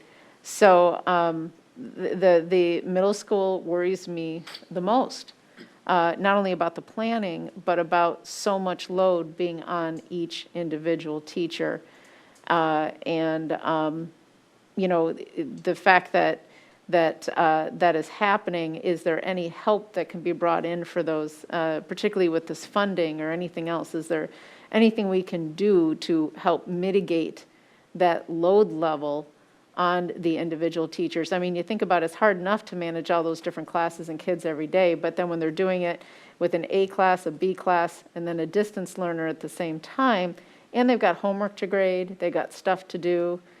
I mean, to me, it doesn't seem like a tenable situation for a long period of time without totally burning people out. Well, it is tough. That's why it's nice to have it is nice to have the Wednesdays to deal with, help connect with the distance learning kids, help, and to help plan, reflect a little bit on, you know, hey, talk to the kids about, hey, how is this working for you, so that we can monitor and adjust and have, you know, we're gonna have that earlier release there to have a little bit more time. So we've already put in things in place like the learning teams where we've been talking to people about having common classes and sharing resources. It's even more important now that they're sharing resources. We're saying, hey, if somebody's good in your, you know, if we're teaching U.S. history and somebody's good at making the videos and somebody's good at uploading the assignments, and share the work. Don't duplicate things. So that is, I mean, it's imperative. So yes, the time is helpful. Because I think one of the biggest things I'm trying to do right now is, you know, keep the anxiety level. Again, that's always the case at the beginning of the year and whenever you do something new. So you can just imagine now, but, you know, I have no doubt that we'll rise to the occasion. I mean, I don't want to downplay it. It is a lot of work. It is a lot of stress. But, you know, there's a lot of stress, you know, families are, you know, a lot of people are going through stress and having high anxiety. So we're, you know, we try to, hopefully we can be a constant for some kids, you know. How are we doing with the sub situation in case somebody does get sick or? We're trying to be creative there too to see if, you know, if they're sick, are they sick to the point where they just have to be quarantined? Could they still be working? And could we look at creative solutions where they could still teach? Or are those common classes, could somebody, for me, what my secretary has been checking with some of our common subs that we've had, and a lot of times these are retired people or older people, so we were worried, but, because, you know, just sometimes they're a little higher at risk, but a lot of ours are saying they wanna be here. And I think part of that is, we have a pretty good reputation. Our buildings, subs like to work in our buildings, you know, and, so we'll see. I think it's gonna be tight at times. You know, it does make me nervous, but, you know, we won't know until we get in there and see how things go. We believe we have people to cover things. We're gonna have to be creative on, you know, be creative at times. That's why the state's given us the opportunity to have other people cover classes if need be, you know, if there's an event or. If I could just jump in real quick, a couple of things that have come up of late with regard to, you know, when we've been building the schedule now, we know who the distance learners are. We know we're in the process of identifying, it's been identified who the A and B students are. So teachers have yet to really see a roster, and they will be seeing that very soon.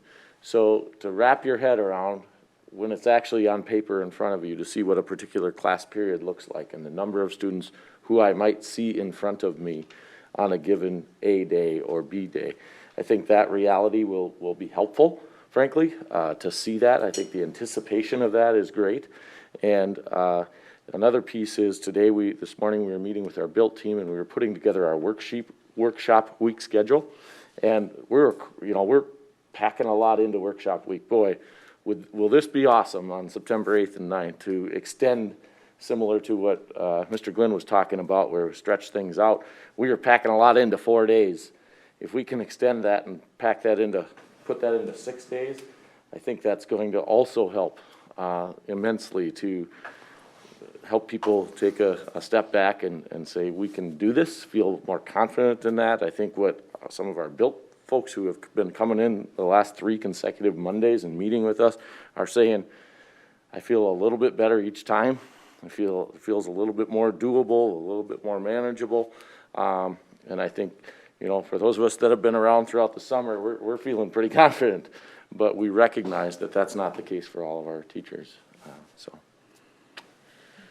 Enrique or Melissa, did you have any questions? No.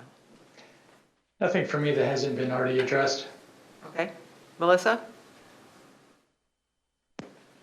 Thanks. Yeah, so question, it's my understanding that there's a completely new online instructional program that the middle school is using, that they just received 2 weeks ago. Is that correct?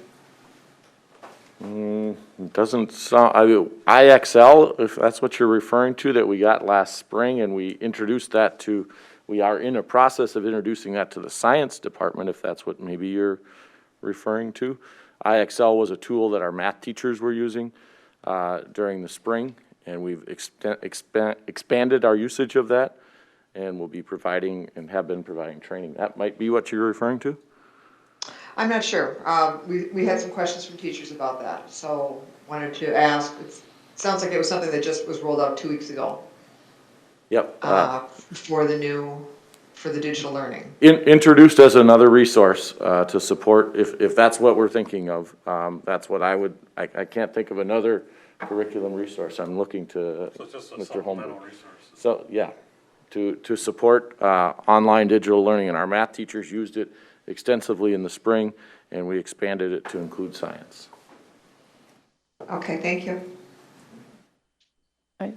I have another question. I think it behooves us if we don't ask that about the teachers that are not able to work because of ADA.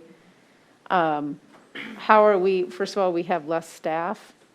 Second of all, with the overload, with the A and B and the distance learners, I'm wondering, don't we need the extra help? Yeah, so we'll let Jim Quorum talk about that. I think part of, again, when you haven't sat in the hours of meetings and planning and looked at the forms, it's hard to see how it all fits together. But we had made a promise to our staff to give them a status update last Friday. We provided that. That wasn't the last statement to them. We had been talking that we knew where we were Friday was we weren't able to say yes to all those accommodations, and we knew that additional work was going to be done over the weekend and right away Monday morning, which is exactly what happened. So we're still working on that. We're still looking at how can we make those accommodations, looking at a lot of different options with that.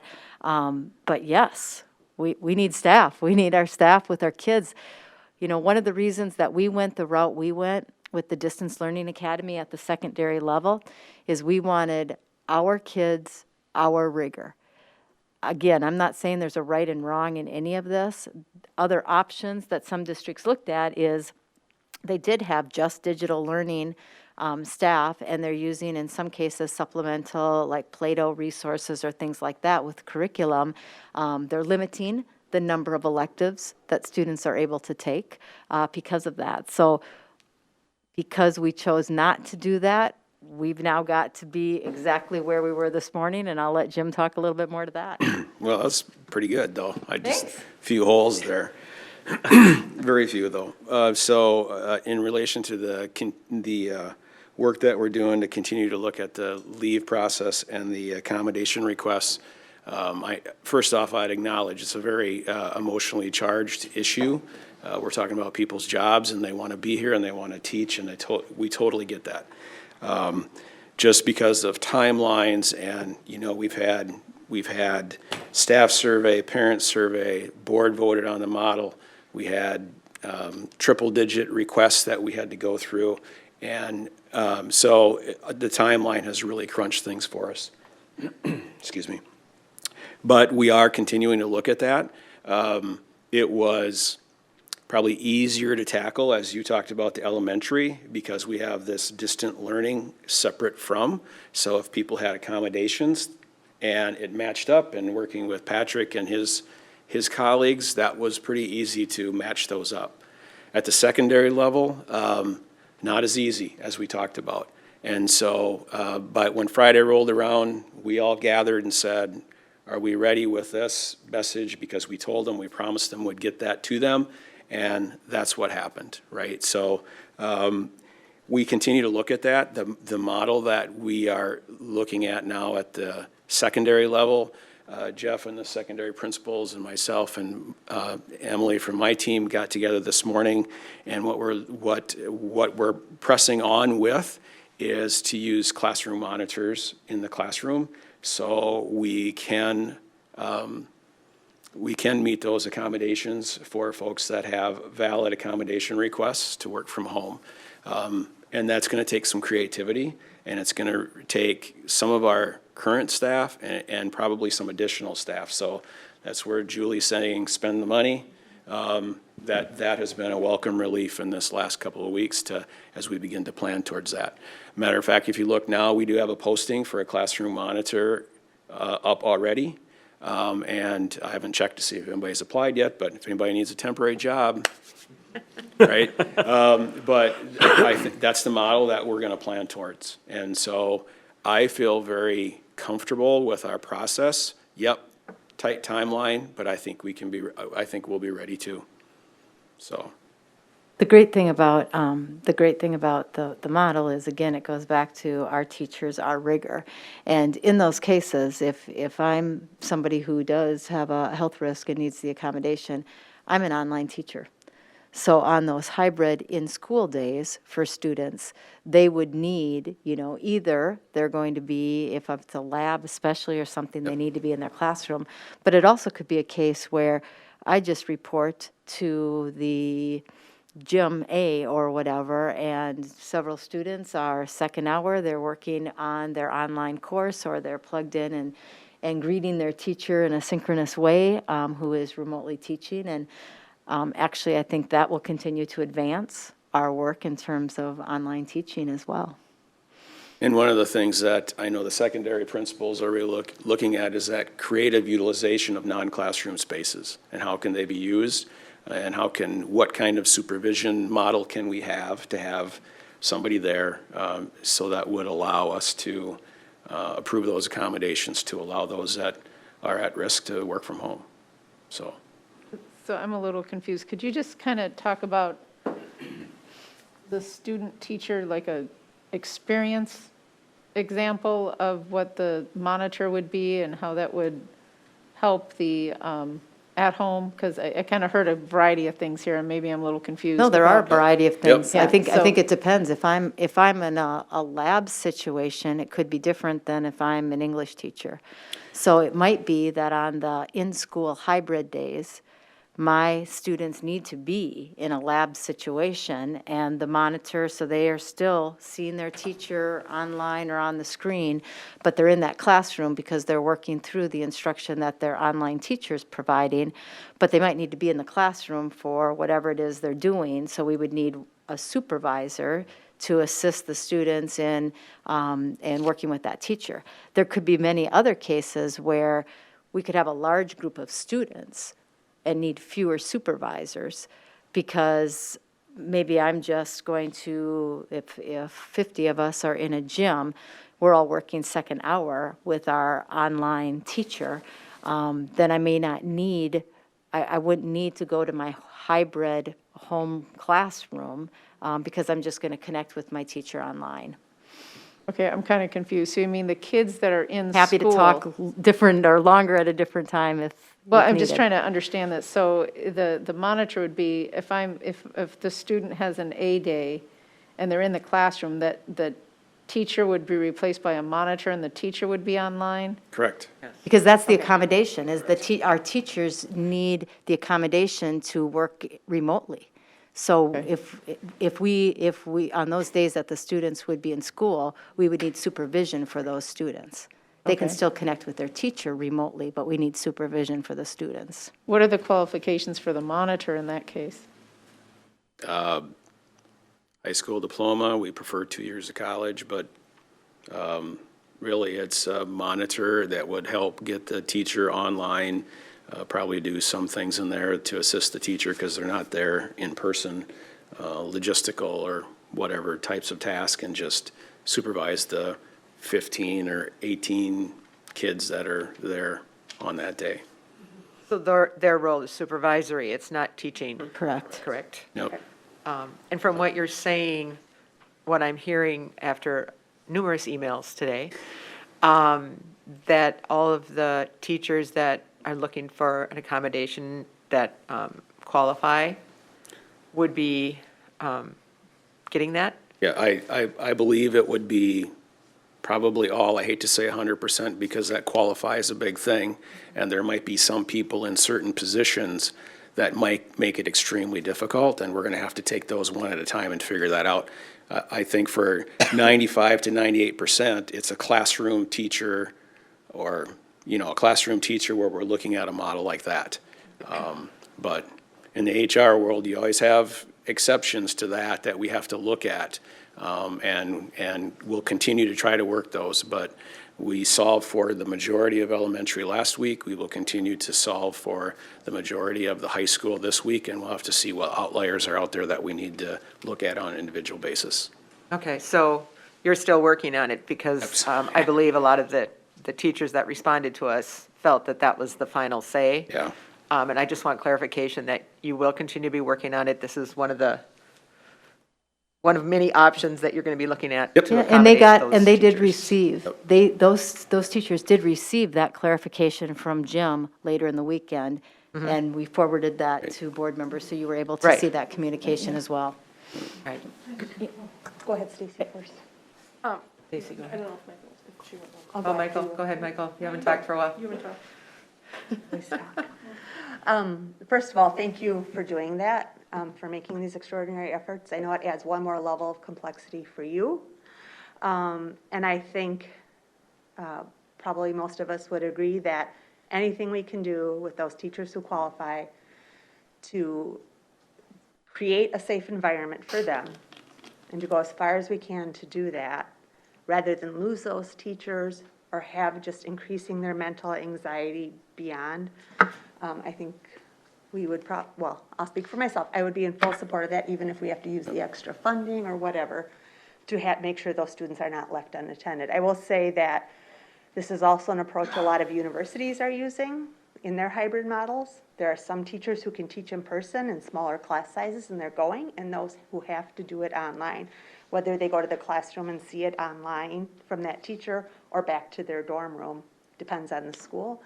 I think that model might serve us very well. Again, we're in unprecedented times, but hearing these teachers, seeing their situations, anything we can do to support them that way. Michael, can I just interrupt for a minute, because I just want to be really clear again on this one. Yeah. Well, you said and thanked Jim and his staff for the extraordinary measures that they've taken. This was our plan all along. I'm sorry, yes. I just want to be very clear Yes. that on Friday when we met, we knew that we could not say to them, hey, we've got these people in place, we've got this, but those were the conversations that Dr. Bezick was having with his departments Apologize, yes. all along. So I just want to be sure that the board and community don't think that we didn't even think about that, and on Friday, we were fine with, hey, sorry, we can't do this. That is simply not true. And we just have needed more time, and we'll continue to work through every single one of those and solution seek and figure out how we can get our teachers with our kids as much as possible. I apologize. No, there's no apology. No, I just thank you want, for the I just wanted to clarity. be really clear that. Yep, yes, thank you for sharing with us. It helps us understand better, because there's so many moving parts. It's just so hard to stay on top of all of them. So thank you for that clarification. I have a quick question.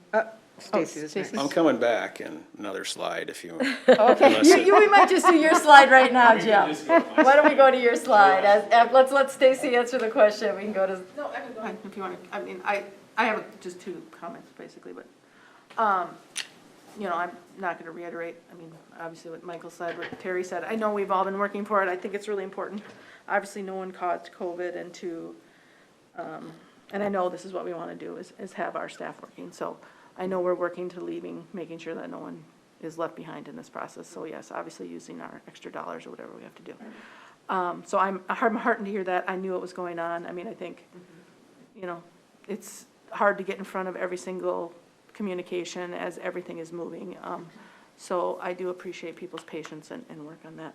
Just from a technology, and I guess this might be Jeff, I just want to make sure by the end of the week of that first week that we're going to be comfortable with everyone having, if they need a hotspot, if they need their device, that Yes, is that's all in correct. place. So everyone will have a device and everyone will have.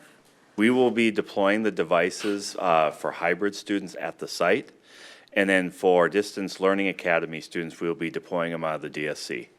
So we will be having times for families to come pick them up, get their hotspot, get their device. We also know too that, like we did last spring, sometimes our timeframes don't always work for parents.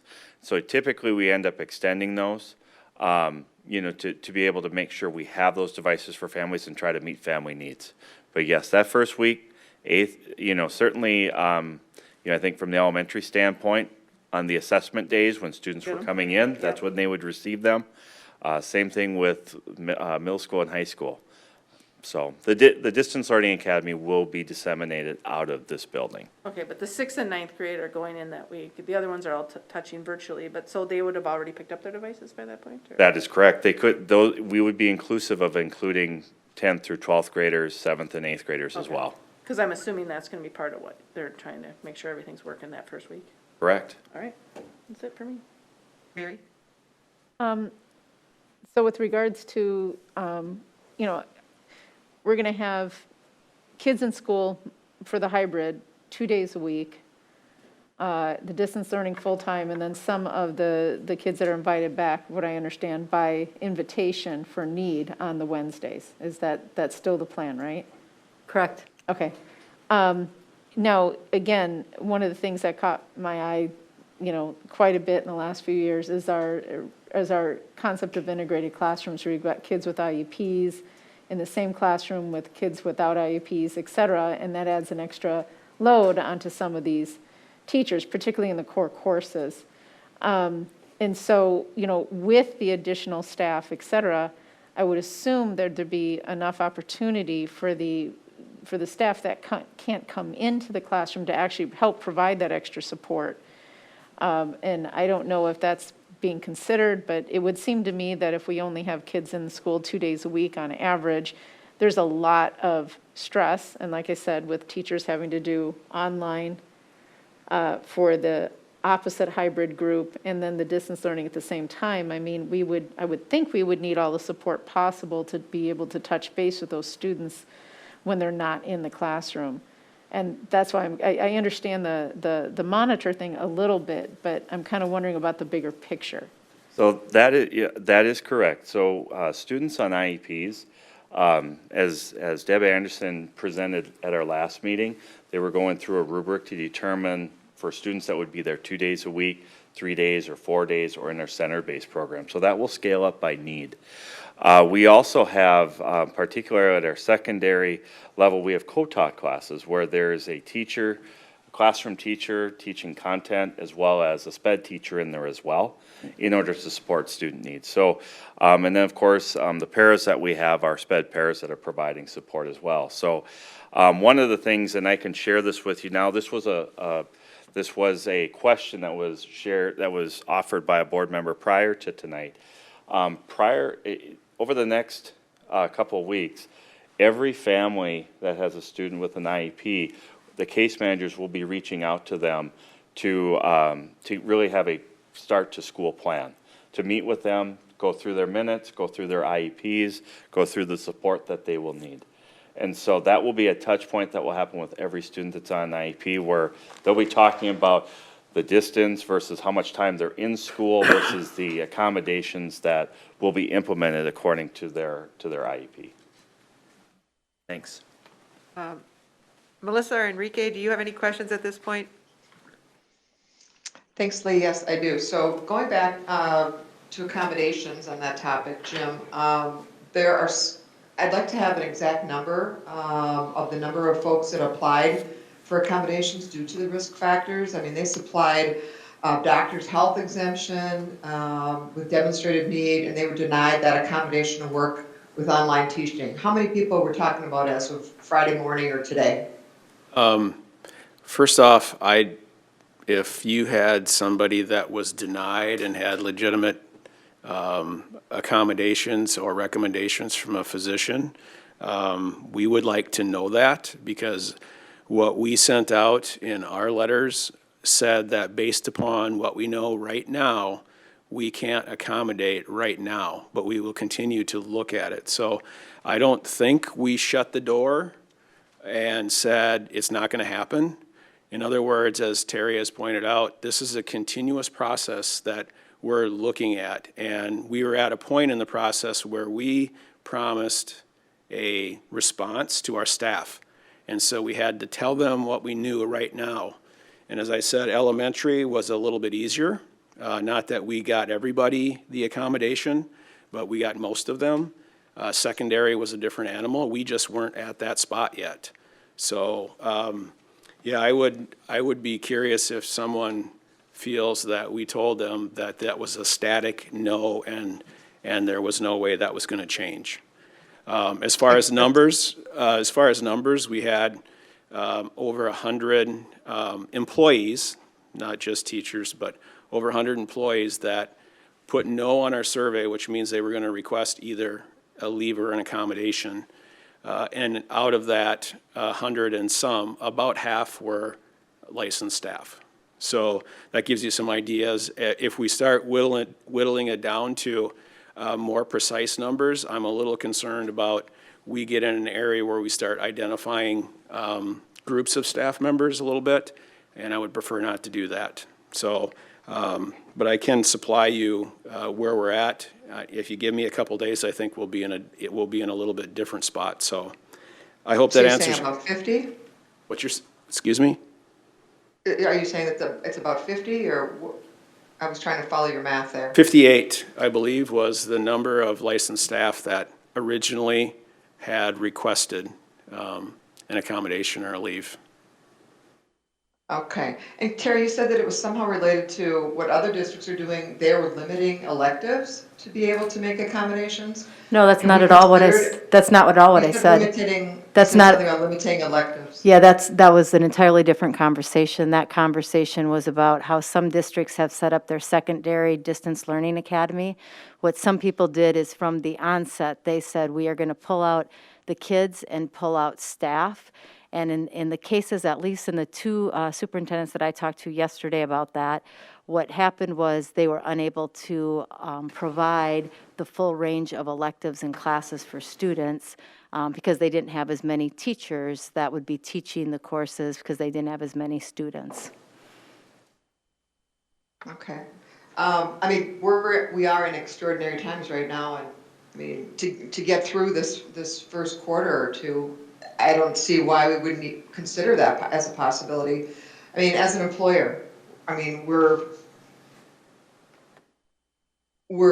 dedicated as an employer to our community and to these teachers and to making, I mean, if they've got a medical exemption, I feel so strongly what I'm hearing in the community and from these, which it sounds like a lot of secondary teachers, that we need to step up and do whatever we can. And if it takes some extra time, if Jim needs extra time, perhaps the 2 more day idea, we need maybe more. Maybe we were not ready for September 8th. I think. Maybe what if we had 2 weeks? Yeah, I think, Melissa, what we're saying is on Friday, we gave a status update because that's what we promised our employees, knowing that our priority at the front end of this week would be to take a look and say, okay, how could we, if Terry Stallo, if she is working remotely, how can we make sure that we've got her classroom covered on those home hybrid days. How do we make this work? What I heard Jim just say, that by midweek, we can be in a very different place with the numbers. So we will continue to work on exactly what those accommodation requests were.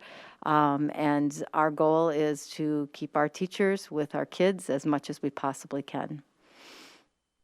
We've got about 10 working days, I count on the calendar to do that. So I'm hoping that we can give our teachers as much time. I mean, they deserve to know what the situation is going to be. Frankly, I'm surprised that this is coming up now. I mean, we've known about distance learning for 5 months now. We were doing it back in the spring.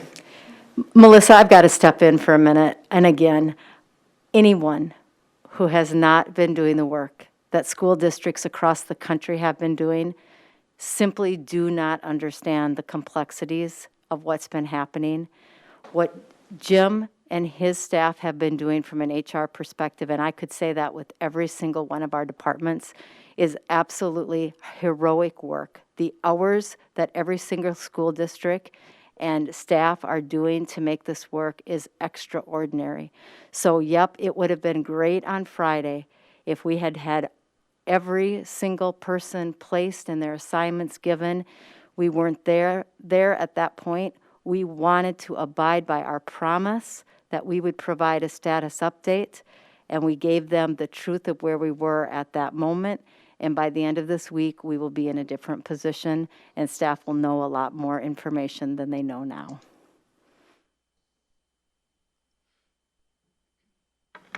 Enrique, did you have anything to add? Sure. Actually, I have a specific question on class distribution.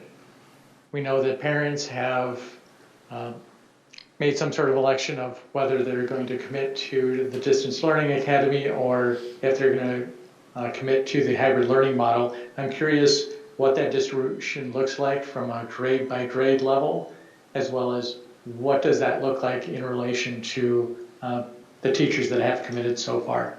Do we have? So if you're looking at, and Jeff, I'm looking to you, we're looking at slide 24 has the Distance Learning Academy. Is that what part of your question is, I think, Enrique? So on the approximate distribution, we have on slide, as Dr. Stallo mentioned, our Distance Learning Academy. We do have our approximate percentage of students that are listed there, as well as the actual number of students. The one thing that, there's a couple things I want to point out about this. Couple things is, and then you've heard it tonight, this is not static. We have students that are enrolling into the district and withdrawing in the district, and every time they enroll in the district, they are offered the ability to enroll in the District Learning Academy. We also have parents whose circumstances have changed, and so with reasons, they are coming back saying, no, I have to make a change here. So we do have a bit of a static situation that's going on, and we anticipate that that's what the reality will be as we go through the school year. And so while we have these numbers here, these are changing. They're about as accurate as when we put them into the presentation. From a staffing standpoint, that has been from a staffing standpoint, our class sizes will be commensurate between hybrid and distance learning. So they should be similar. They may not be the same. We may have some classes that might be higher or lower, depending on how we can have students slotted into those classes. We continue to, we've interviewed for teachers at the elementary level. We do have teachers assigned for DLA. We are looking for a few more that we're continuing to recruit. And then also today, working with secondary principals, much as what we've been talking about with the staffing, is finding other ways that we can connect and assign teachers to teach from home while we offer DLA to secondary students. Jeff, can I ask a question really quick? Yes. Did you just say you're continuing to recruit DLA teachers? Yes, so particularly at the elementary, and I know Melissa Canetto can speak to this a bit more. I know Dr. Stolle, you highlighted the work of our principals. Melissa has also been leading this work. We do need to round out some of those teachers, and we'll be looking at internal teachers, and we have teachers that continue to express interest in that. Okay. In the interest of time, because we seem to be getting bogged down, if you want to finish the presentation and then hold your questions till the end, that would be appreciated. I don't want to be here for 7 hours again tonight. I don't think anybody does. Then I think what we'll do is, Jim, why don't you finish your staffing, and Okay. then we'll go back a slide to the health and Yep. safety and have Joe and Okay. speak to that. I'll just run through this. Obviously, what we just talked about is the topic that we wanted to go through, so I'll go some of this other stuff rather quickly. We continue to keep our employee groups, leadership informed between phone calls, regular meetings, carving out time at the negotiating table, emails, just a variety of ways that we continue to keep them as part of the process. We continue to update the staff return to work protocols as changes occur and guidance changes, doing that as well, so we have the most up-to-date information. We've we continue to put out our HR Friday email with a strong emphasis on our employee assistance program and its resources, particularly on mental health and well-being. We think that's extremely important, obviously, for everybody, here or not. And so that continues to be a focus of ours. As far as subs, I heard the question on subs. As a general protocol, what we are looking at right now is for in-building subbing, we would continue to use teachers on call always, as we always have. We meet with them regularly, met with them last week again. They feel confident, as John spoke to, that they have folks that are interested and willing to sub here, and they're training them to a little bit more technology, that sort of thing, to be in the classroom. And then for our Distance Learning Academy teachers, the first priority would be our regular building subs, because they know the system, they know the buildings, all of that. They've probably subbed in some of those classrooms in the past. Also, I mean, teachers, as they always have, will prepare lesson plans. But I think that's the breakdown of what we're looking at, is teachers on call in the building, and first priority would be whatever building subs we can use in longer subbing situations for those distance learning teachers. And then lastly, we are evaluating restructure in our health services. One of the things that has provided that, obviously, is a pandemic, right? And the emphasis needed in the health services area.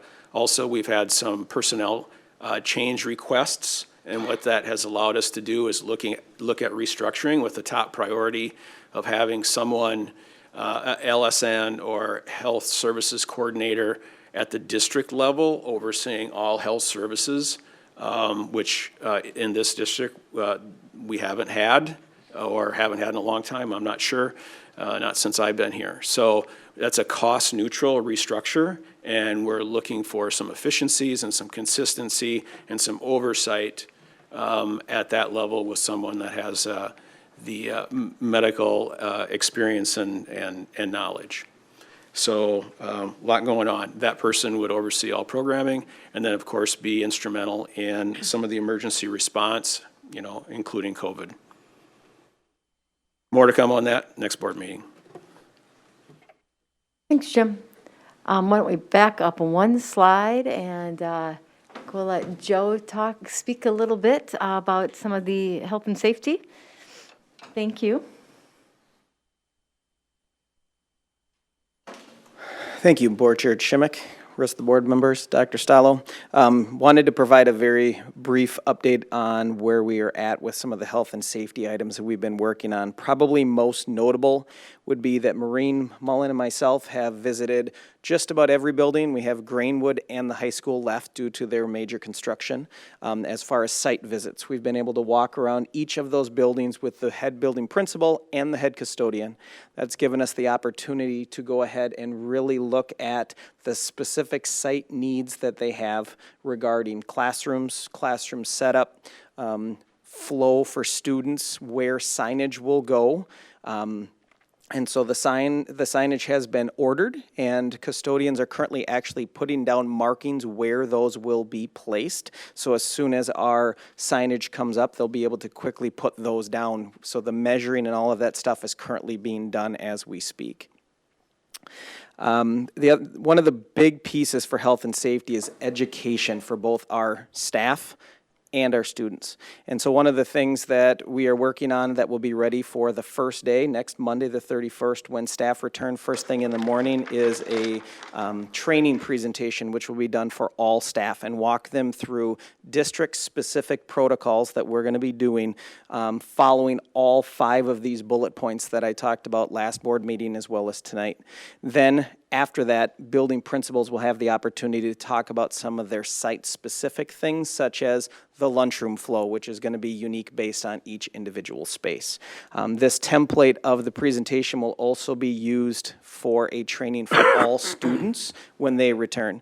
It'll be part of the 6th grade and 9th grade that will happen on the days that they are there, and then we'll also do the same presentation for our 10 through 12, 7, 8, and our elementaries on the days that they return to school, so they are able to see firsthand what we're doing with that. So that's the most up-to-date update related to this.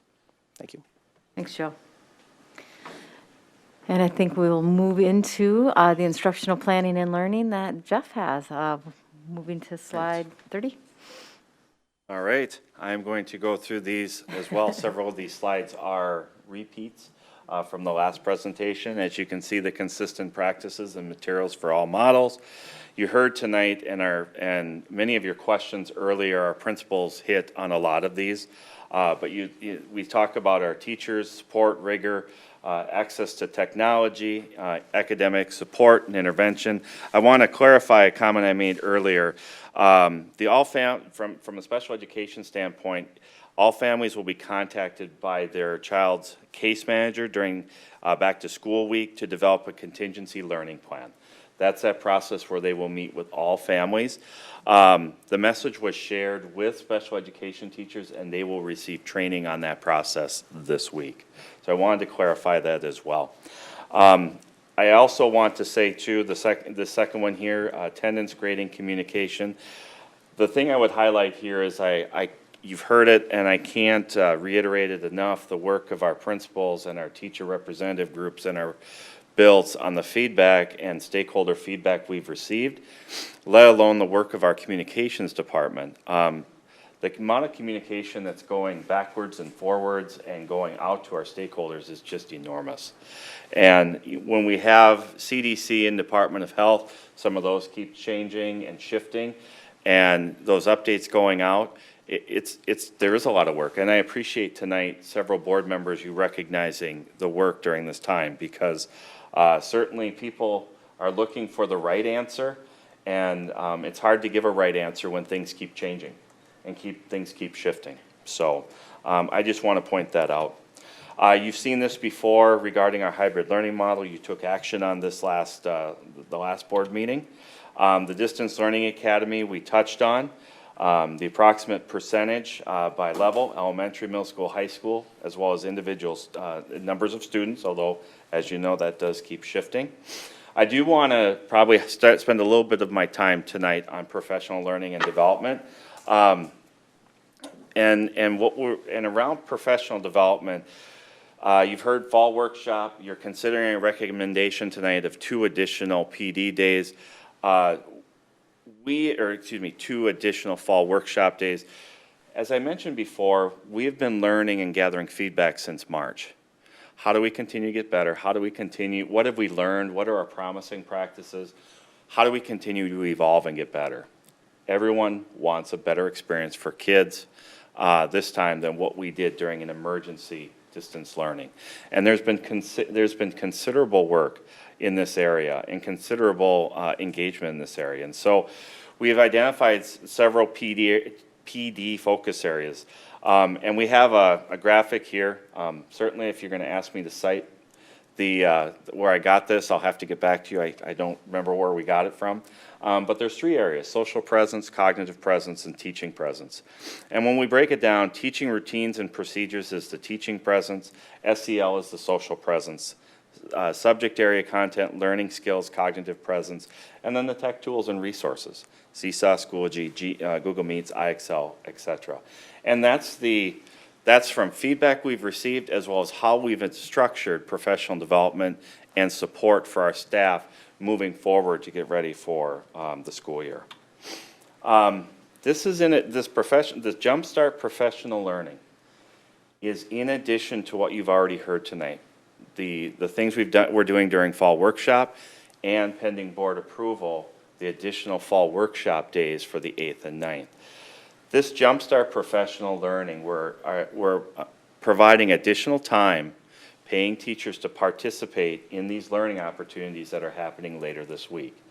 We have it developed by audience, by title, for elementary, middle school, and high school. Many of it are foundational skills. Many of those things are, how do we go one step beyond, refreshers, but also we have staff that are ready for deeper levels of learning in some of these tools. These are on demand. They will be recorded, and then they'll also be available to all staff that can watch it during fall workshop or at home, or they can go back and look at it if they need additional refresher, or they can follow up with the individuals who are hosting the training with follow-up questions or additional support and mentoring. You see here many of the tools that we're doing from BrainPop, Schoology. These are the things that we're going to be providing a higher level of support and professional development during these Jumpstart Professional Learning. Several of these are around communication, Schoology, Seesaw, how we're connecting with students and families, and how are we continuing to have specific engaged connections with students and families. We have a higher degree of synchronous learning opportunities where staff and students are connected virtually or in person. And that is important as we continue to move forward this year, as we go from hybrid learning or we go into distance learning. And at some point, we're all holding out hope that we'll be back in-person learning. But I think that will take a little bit of time. We kicked off today new staff workshop, approximately 25 new staff members. You heard some of our principals today talking about the things that we're doing. Number one, we want to welcome our new staff into the district. As much as it's a jump start for them, we're acclimating a whole bunch of new people to new district, new set of faces, just kind of, okay, let alone it's difficult coming into a brand new district in normal times, but when you're coming in under our current situation, we're doubling down on relationships, doubling down on connections. We have every one of the new staff members have a mentor teacher, which is one of our own PLSAS teachers. Again, how do we continue to help support them and kind of help them acclimate to the school district? And so there's 3 days of that. You see a lot of the topics here that we're doing. Time with our principals, time with helping them get their things set up, from technology to additional support. And this is something we do have ongoing times or ongoing support for them throughout the course of the school year. You also see during fall workshop, the 31st through the 3rd. Again, you see many similar things of district welcome, trainings, grade level meetings. You also heard tonight classroom work time. We've got teachers that are moving about the district and need time to set up their classrooms and get things ready, as well as receive additional training on how to implement hybrid and hybrid learning, as well as go through the things that have been prepared for them to help them transition into the school year. And I'll go into that in just a second. Actually, I'll go into that right now. One of the things that we've been I'm going to point out and I'm going to call out the teaching and learning team and teacher groups that have been working with our teacher learning teams. One of the things we've done, or what they've done, has created the pacing guide for math and for reading. Number one, we heard a lot of feedback last year around consistency or inconsistency from classrooms. The intent of this is to help teachers identify or understand the pacing guide, identify the priority or power standards moving forward. And so we've got elementary. You see a sample pacing guide here for Q1. We'll continue to work on that through the rest of the school year as well, but as teachers are coming in and seeing this pacing guide, again, it's to help provide support. The intent is to provide a resource. and a resource to help professional collaboration and conversations around providing an experience for students. You also see daily math minutes in person, as well as a breakdown of a sample schedule of when you're seeing mini blocks, mini lessons, small group, synchronous time. These are examples. Again, this can be customized. This can be adjusted. Teams can look in this and adjust where the students are at, how much time they need to do a whole group lesson or a mini lesson or an individual lesson. This also will fit into what happens on Wednesdays as well. As we start to break down students who need additional support, how do we scaffold those days in order virtually to provide additional support or students coming in as well?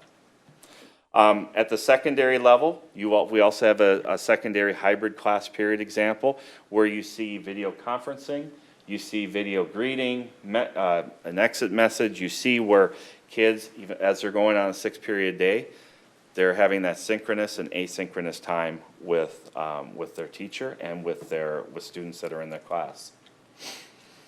One of the other things that that's coming forward is a weekly learning guide. Departments, or in particular, teachers that are teaching the same course, when they're collaborating together, identifying their weekly learning targets, resources that they can use, what they're asking kids to do to gauge their progress on their learning, and assessment options.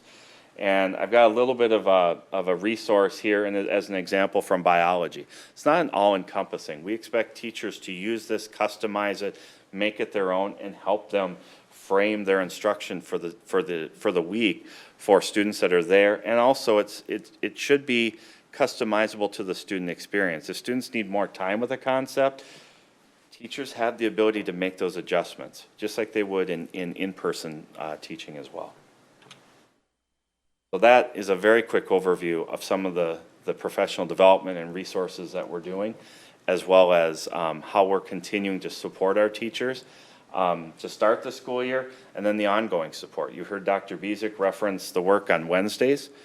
There will be continued support with staff throughout Wednesdays, as well as any other day that they may need, and if they need additional PD.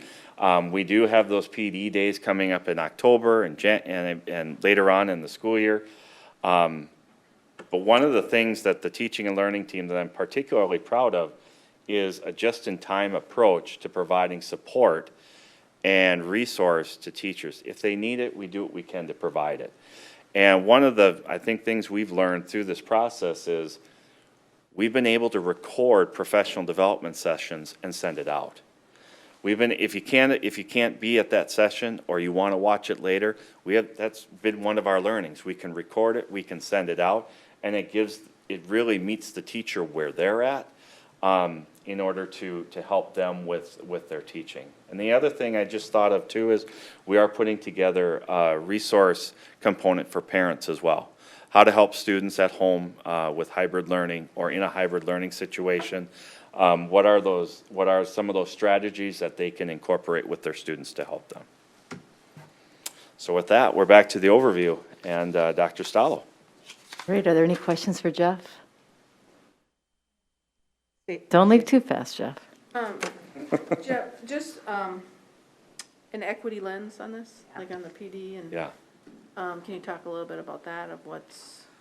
Yeah, the details, I didn't put, as a presentation, I gave you a real broad view. Right. Our elementary and our secondary have created elementary and secondary planning guides where we've incorporated equity resources and equity strategies in their teaching and in their planning.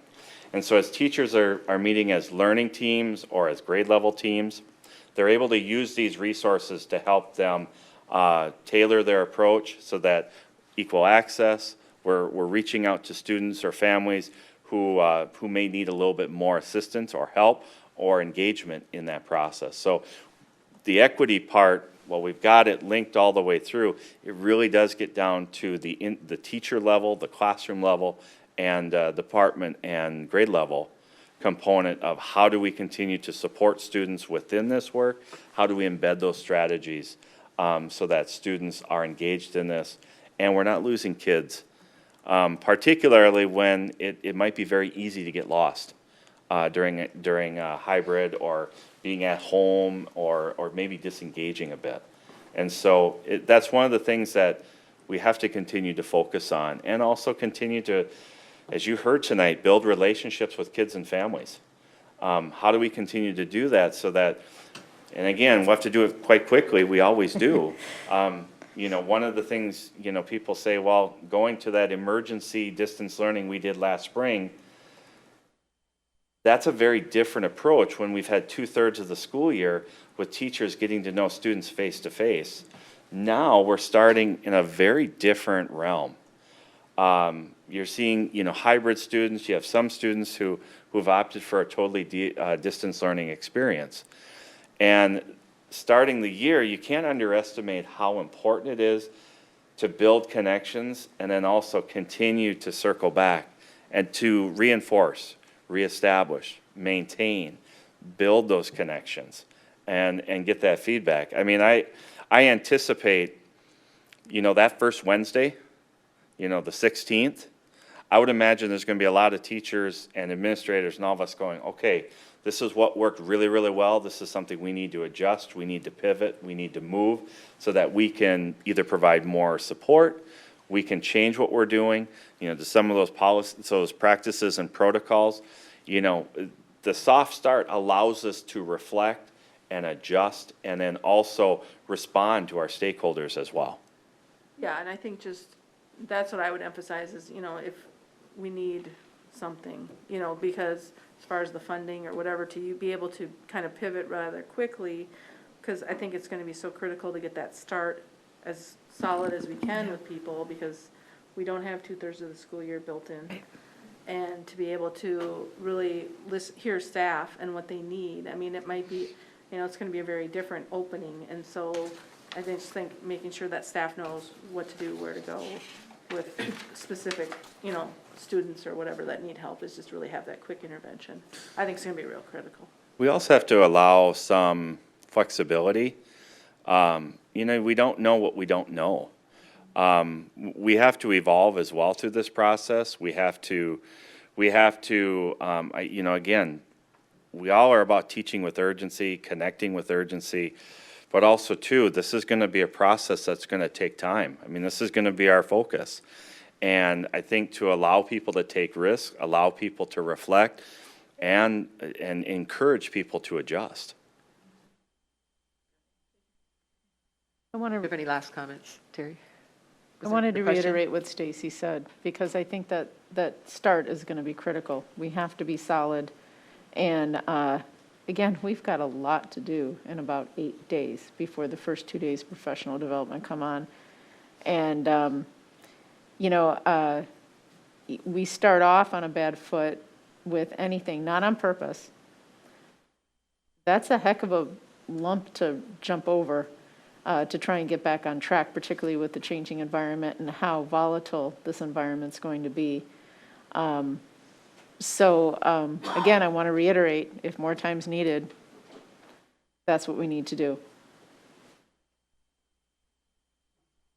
Final comments, Terry? You know I do.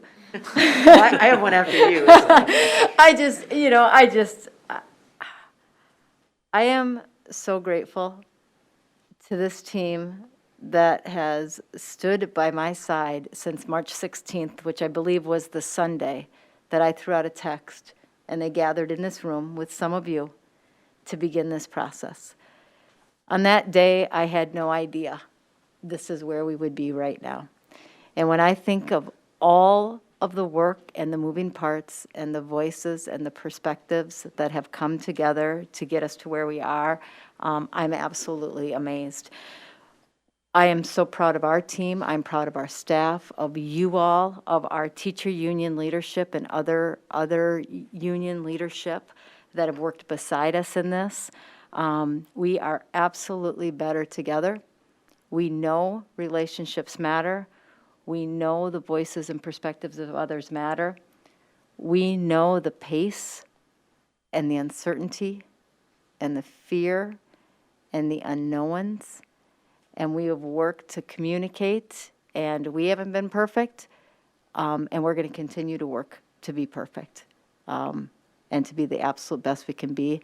And to Jeff's point just now, we're going to have to be ready to change and to be supported in that change.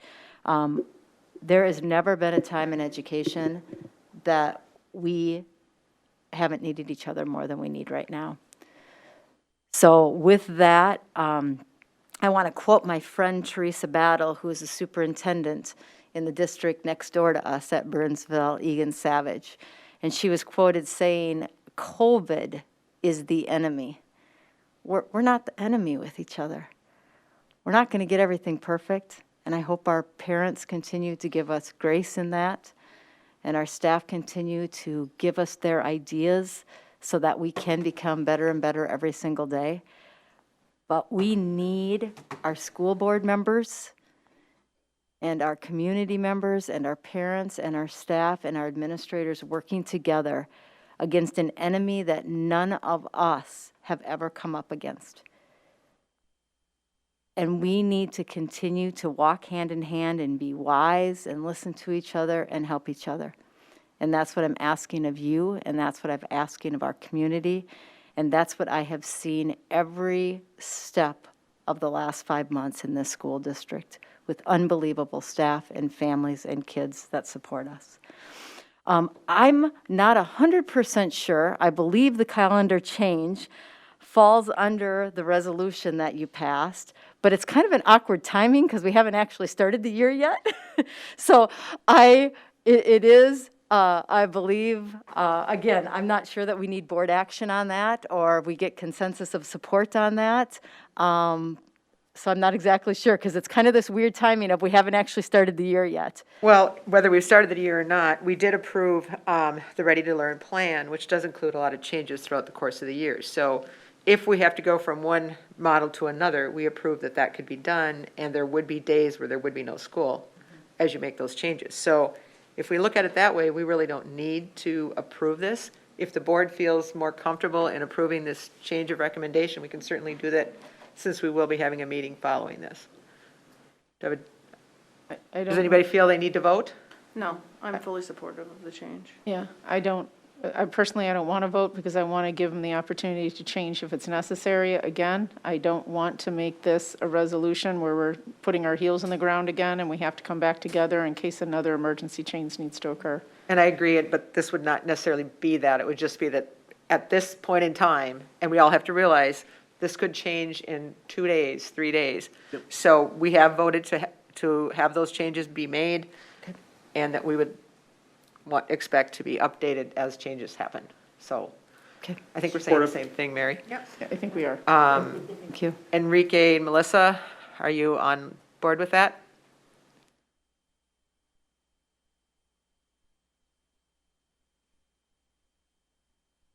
You're both muted.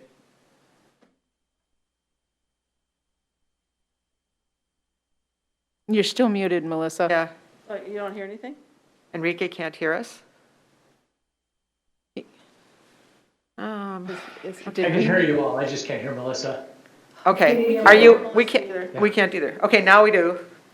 Okay, sorry about that. Point of clarity, yes, I do believe, because this is a change, I mean, we do need to vote on this at this meeting.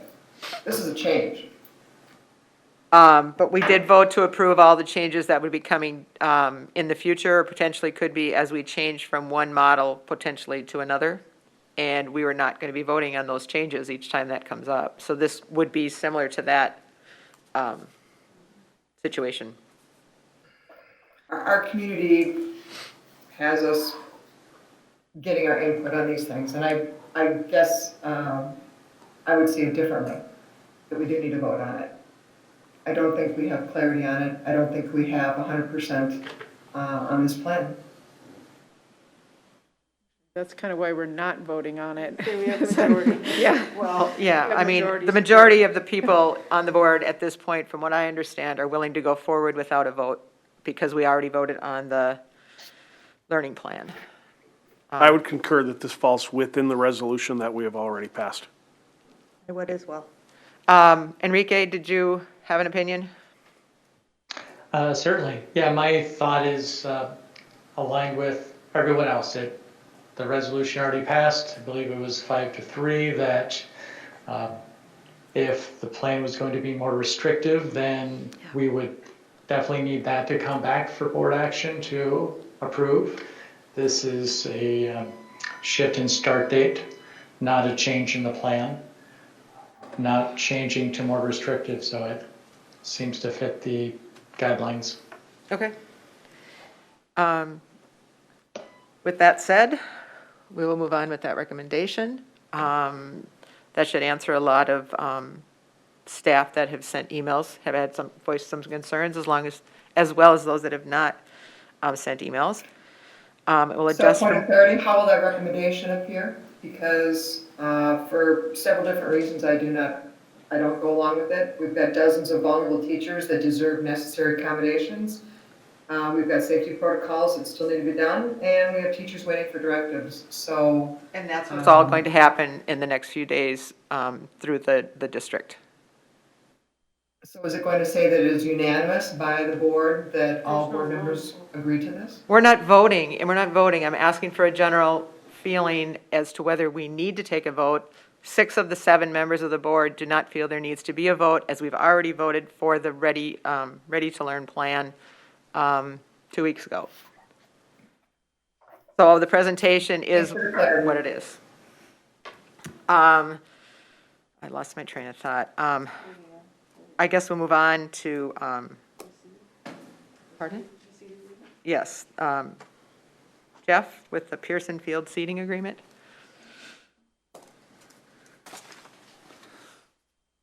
Good evening again. In your board packet, you will see a memo and an agreement with Prior Lake Aggregates regarding a seating portion of this contract. In essence, this contract with PLA goes back many years. Before it was, when it was still SS9, there were still trees on there. The district has had an ongoing relationship with PLA for the site where we purchased for Hamilton Ridge, as well as for SS9 to, once the trees were removed, to level it and grade it to ultimately be playing fields for the school district.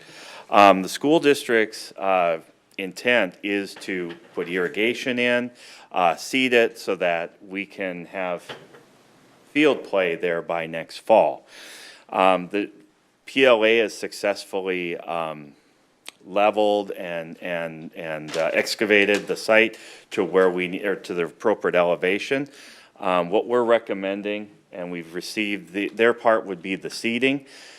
We're moving forward with the irrigation prep work because there's some things that need to be addressed with the site with the weeds. We've requested that they were in agreement that they would make a payment for the seeding, which we agree is the right amount for the seeding portion. They're part of the contract. So we've had our legal counsel work through this. This is commensurate and satisfactorily meets their obligation in the seeding requirements. They would write us a check. We would move forward with aligning that work of the seeding with the irrigation and prepping those fields this fall so that they can be used for next fall. All right. Are there any questions? This will also come back at our meeting shortly. Thank you, Jeff. Thank you.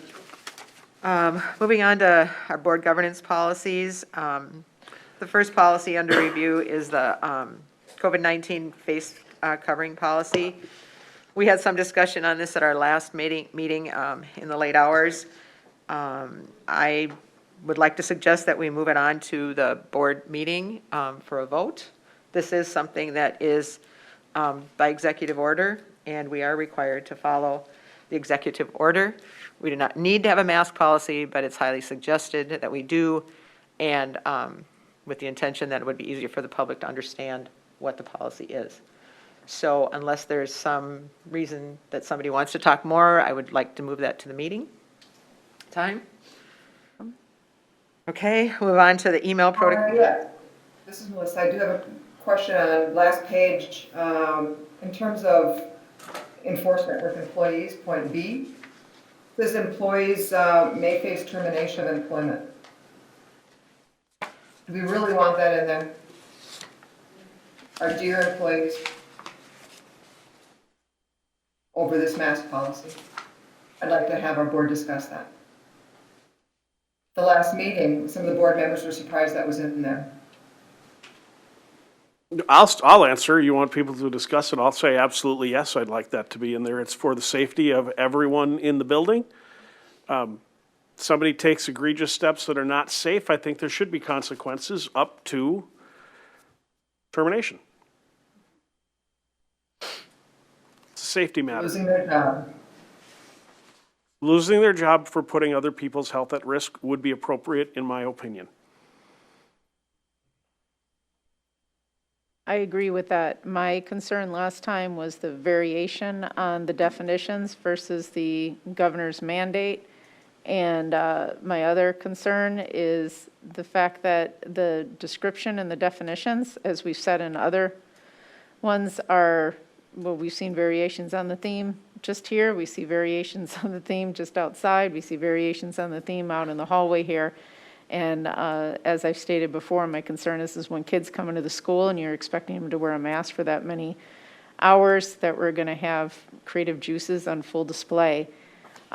So I think we need to be a little bit more prescriptive in the policy. Instead of putting the definitions in there and stuff like that, I think the governor's mandate was fairly clear. And why take the risk on contradicting the governor's mandate on the definition also? So I just want to make, we've put it in other policies that if there's something that's contradictory, that the mandate, the statute or whatever will supersede. And that may be a beneficial piece of language in here to make sure we're consistent. Mary, under the general statement of policy, did you want something? I feel that says what you're saying. It does on A, the policy of the district can comply, but then like with other, we've had this discussion with other policies where we give a description of it ourselves and the definition and everything, and then we come down and we say, oh, and then we have this executive order, the statute or whatever. I would like to say that if there's any confusion, that the executive order would supersede any other descriptions or anything like that in here. That's kind of, I think that's the safe way to go, especially if you're going to consider termination of employment and disciplinary action upon students and staff, and just to be really consistent. The last thing we want is an argument here. I agree. I just see what you're saying as an A covers that.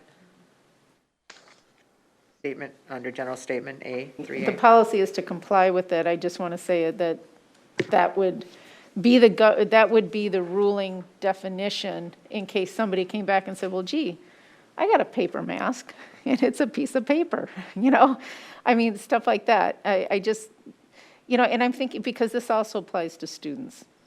And like I said, it's particularly the entrepreneurial spirit of our students. I want to make sure that we're not going to end up, that this policy is not going to end up being argued with parents, with staff, et cetera. Just say, okay, we're giving you a general description, but just add the line in there that just says, this will supersede. If there's any confusion, you go directly to the executive mandate. Not, right now, I don't think our language is that strong. You'd like stronger language. I would like stronger language to say this is the ruling piece. We can put in all the other language we want in here, but we need something that's very prescriptive on this one.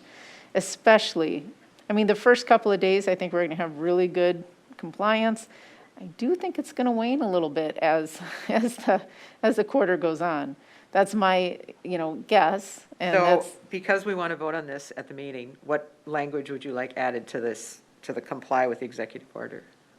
Well, we say in A, the policy of the school district can comply with the executive order, and I would just say if there's, well, I can look at the other policy, but basically what we said in other policies, if there's any contradiction, that the executive order will take precedence. Is that okay? We could just say the executive order will take precedence. That's fine. Oops. Is everyone okay with that?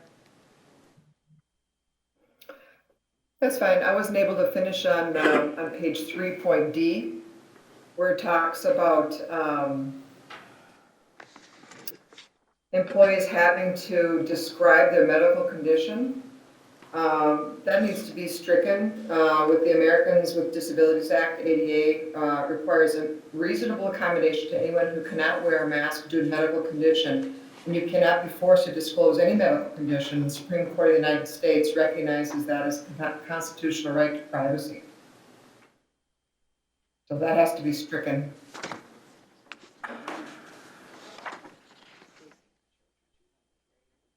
I'm sorry, I couldn't hear that. What, we don't know which one you're on. I We're trying to missed refer- what statement you were on because I was writing the other change. 3D. I'm looking at under implementation, point D. It states specifically that an employee would have to Last page. divulge medical information from a doctor. And that's against the Supreme Court of the United States.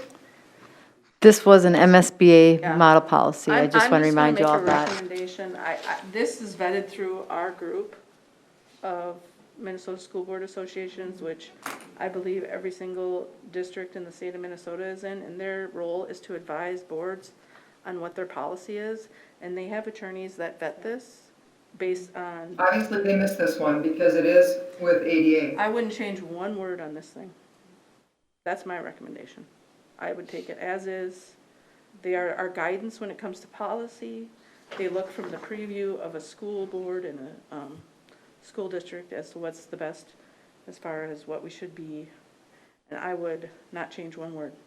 Yeah, and quite frankly, I do read the statutes on ADA quite a bit, and I don't see where this violates it either, so I would agree with Stacy on this one. And I did attend 2 of the sessions, I know Lee was on at least one of them, where they discussed things including the mask policy, and they did work with lawyers in making sure that it worked and supported what the governor said. I mean, that's their role for us, is that, so. And we did also receive some feedback from a parent, from an email that indicated that they have a child that, I can't remember what the condition was, but they needed to be providing every year to the school district, a note from their doctor with specifics so that they can be accommodated in other ways. I think if we are doing it for something else and we choose not to do it for this, to me, that would be inconsistent with our current practice. So I think this is appropriate as written. I agree with Jonathan also on that one, as well as Stacy. I'm not seeing any violation of ADA, and I would totally agree that for the most part, under any normal circumstances, to require accommodation, you're going to need a doctor's note, and there's nothing. Same situation with our Right. teachers right now. Right.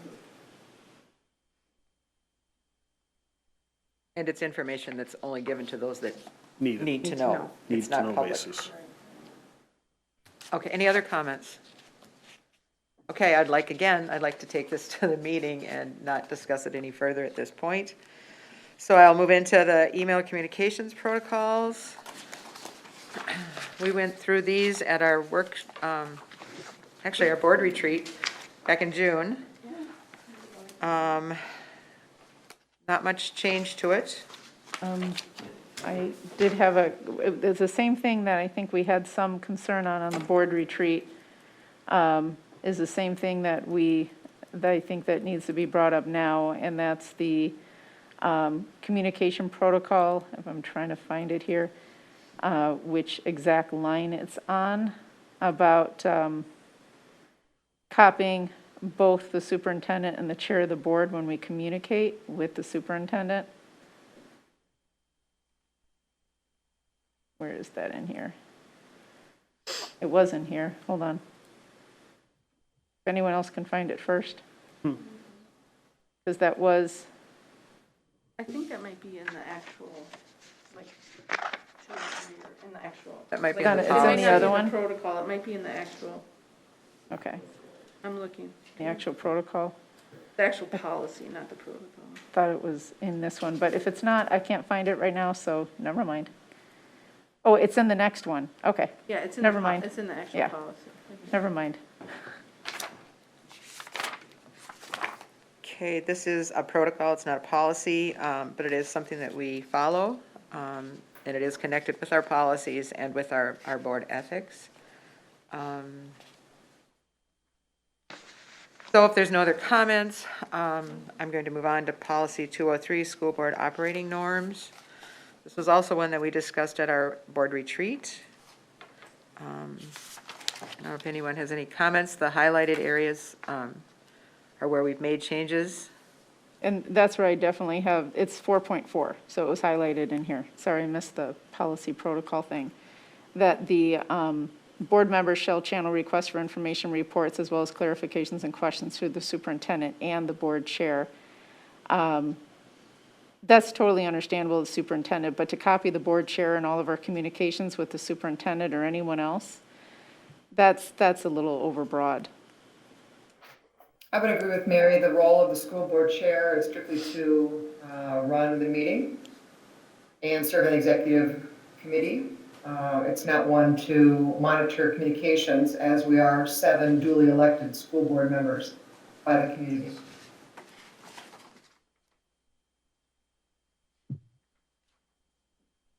We also had an I issue. think part of Pardon me? I mean, I want to take myself out of the board chair position here right now. Okay. But I believe that part of the reason for it is so that if board members had questions, and they were coming from more than one board member, the board chair would know what those questions were about and kind of know what the topic was, to have some discussion, to either bring it with more emphasis to the superintendent, or at least to know that that's what the board members were thinking.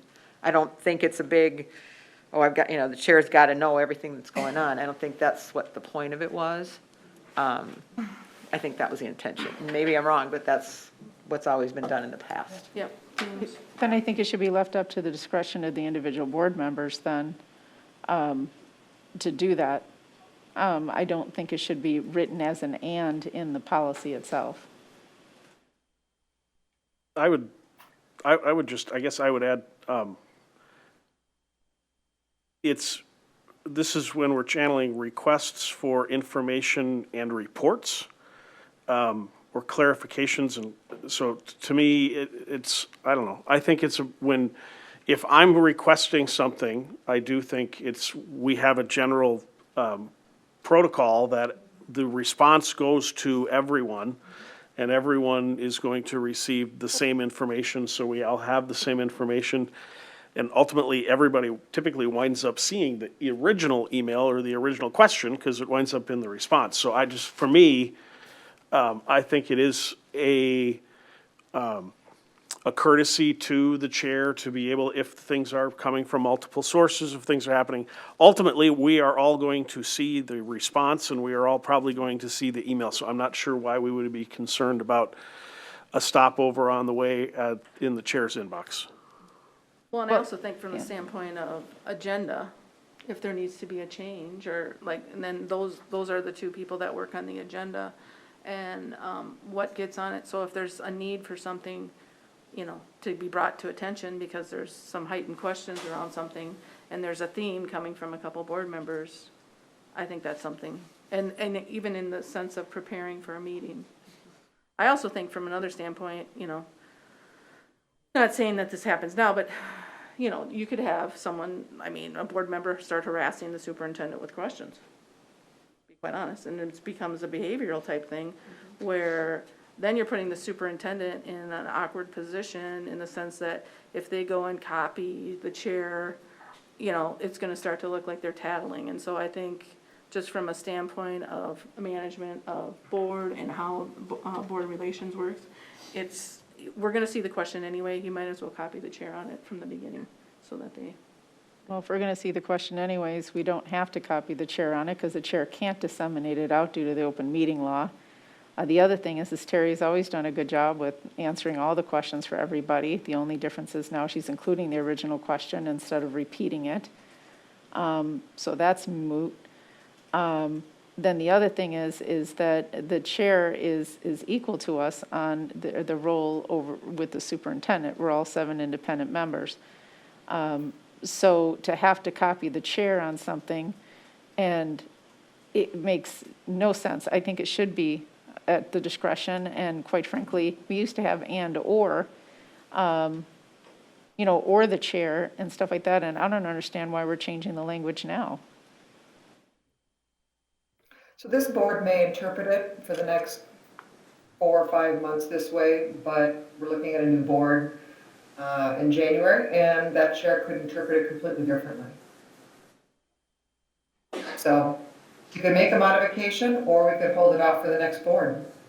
We're not in a hurry to do this. I think, Mary, the or was, the and the was changed from or because that allowed you to either send it to the superintendent or to the board chair, and so and was put in there so it would go to both. I mean, if we don't want it to go to both, it doesn't have to go to both. It is a courtesy to the chair. It is beneficial to the chair to know what the board members are thinking, what direction they're looking at, wanting to go in, what questions they might have. But if for some reason you don't want the chair to know until the whole board knows, I guess, so be it if that's what the board wants. Well, and I would submit, if you have something you'd prefer the chair not be aware of, just make a phone call and schedule some time with the superintendent and have a personal conversation. It's not about wanting them to be aware or not. I'm just saying that it's encumbering, and to say "and" in there means that all of our communications between Terry and us need to have the chair copied, which is not appropriate. We are all 7 independent members. And I think that if something we wanted on the agenda, then the common sense solution would always be to copy the chair and ask her, or send it only to the chair. I think we're all adults here, and if we want to ask Terry a question, and Terry sends her response out like she has been, I think that's been working fine. I think that the way this comes across. We all have an even vote, whether you're the chair or whoever you are, so that part is equal. Right. The role of the chair is a little bit different from other board members. So that's part of my role, or the role of, I don't want to put myself in there, the role of the board chair is to know what's going on with their board members. And I believe that's why it's been there. I can go either way. Well, I would prefer to leave it as or. I think that we've all done a pretty good job. If I have a question that needs to be added to the agenda or something like that, I've always sent it to you, Lee. If I have a question for Terry, I send it to Terry. I don't think we need to police each member of the board to make sure that the chair is copied on every single message. Well, and it's not policing, it's information, it's informing, but it can go either way. I'm not going to fall on the sword for this, and I'm not going to spend the entire night talking about and or. Has there been a time where you feel like you've been policed by doing that? Or if you don't have to share it now, if you don't, but if this is all information we're going to share. Well, it kind of goes along with 5.6 too, that basically the way this is reading also is that, you have to send something to the superintendent, which in a way I kind of get. But at the same time, we used to have the language in there that left it up to the discretion of the individual according to the content of when it was there. And also, by the way, that 5.6, in addition to what we talked about with the chair, when you copy the superintendent on something, when you're sending something to the appropriate person within the district, that's intimidating to the people that are sending something in. And I don't think that's our goal of this. So we've got 2 things in here where we're changing language to basically, and it's providing like unnecessary oversight to the way that we communicate. So one for the board and then the other 5.6, if somebody sends us a question, we say, hey, talk to Principal, Edwards at such and such, or, whatever. Copying the superintendent on that is intimidating to the person we're sending that to. And I want it, it's not like Dr. Stallo's intimidating per se, but I mean, I think it could be intimidating to the people that it's going to, and that's not our intention. Our intention is to make things smoother, relaxing, and open. Right. I think my interpretation is the MSBA directs us to work collaboratively with the 7 board members and superintendent. And I think that by going through the chair, that allows us to be calling that information and to collaborate. And then I think also the fact that copying the superintendent on anything that has to do with somebody who works below her, she's the only person that reports to us. And so to circumvent that kind of goes around policy. And there's an easy remedy. If you want to just talk to Terry, you can call Terry, you don't have to copy Lee. If you just want to talk to the high school principal or, you know, the head of special ed, you can make an appointment and go in. We're not saying police every dialogue or discussion, but when it's an official email protocol. I think 5.6, you conflated it with the other one. I added it on there because it was like an additional theme that we're doing. But 5.6 is if somebody, and you know, and this happened, I sent something to Terry a while ago, and she said this should really go to the principal. That's where that question should be answered. Okay, fine, that's what I told the constituent. But if they were on the email and I copied the superintendent on that particular communication from a family member, from a community member, that can be intimidating. So she, you know, they have laid out, you know, these are the types of questions that they, especially with this whole scenario that we're in right now with hybrid learning and stuff like that, tell the community member, tell the constituent to send this to the principal. And don't necessarily go directly to Terry or somebody at the administration level. They got their hands full, right? But to copy the superintendent on that can be intimidating.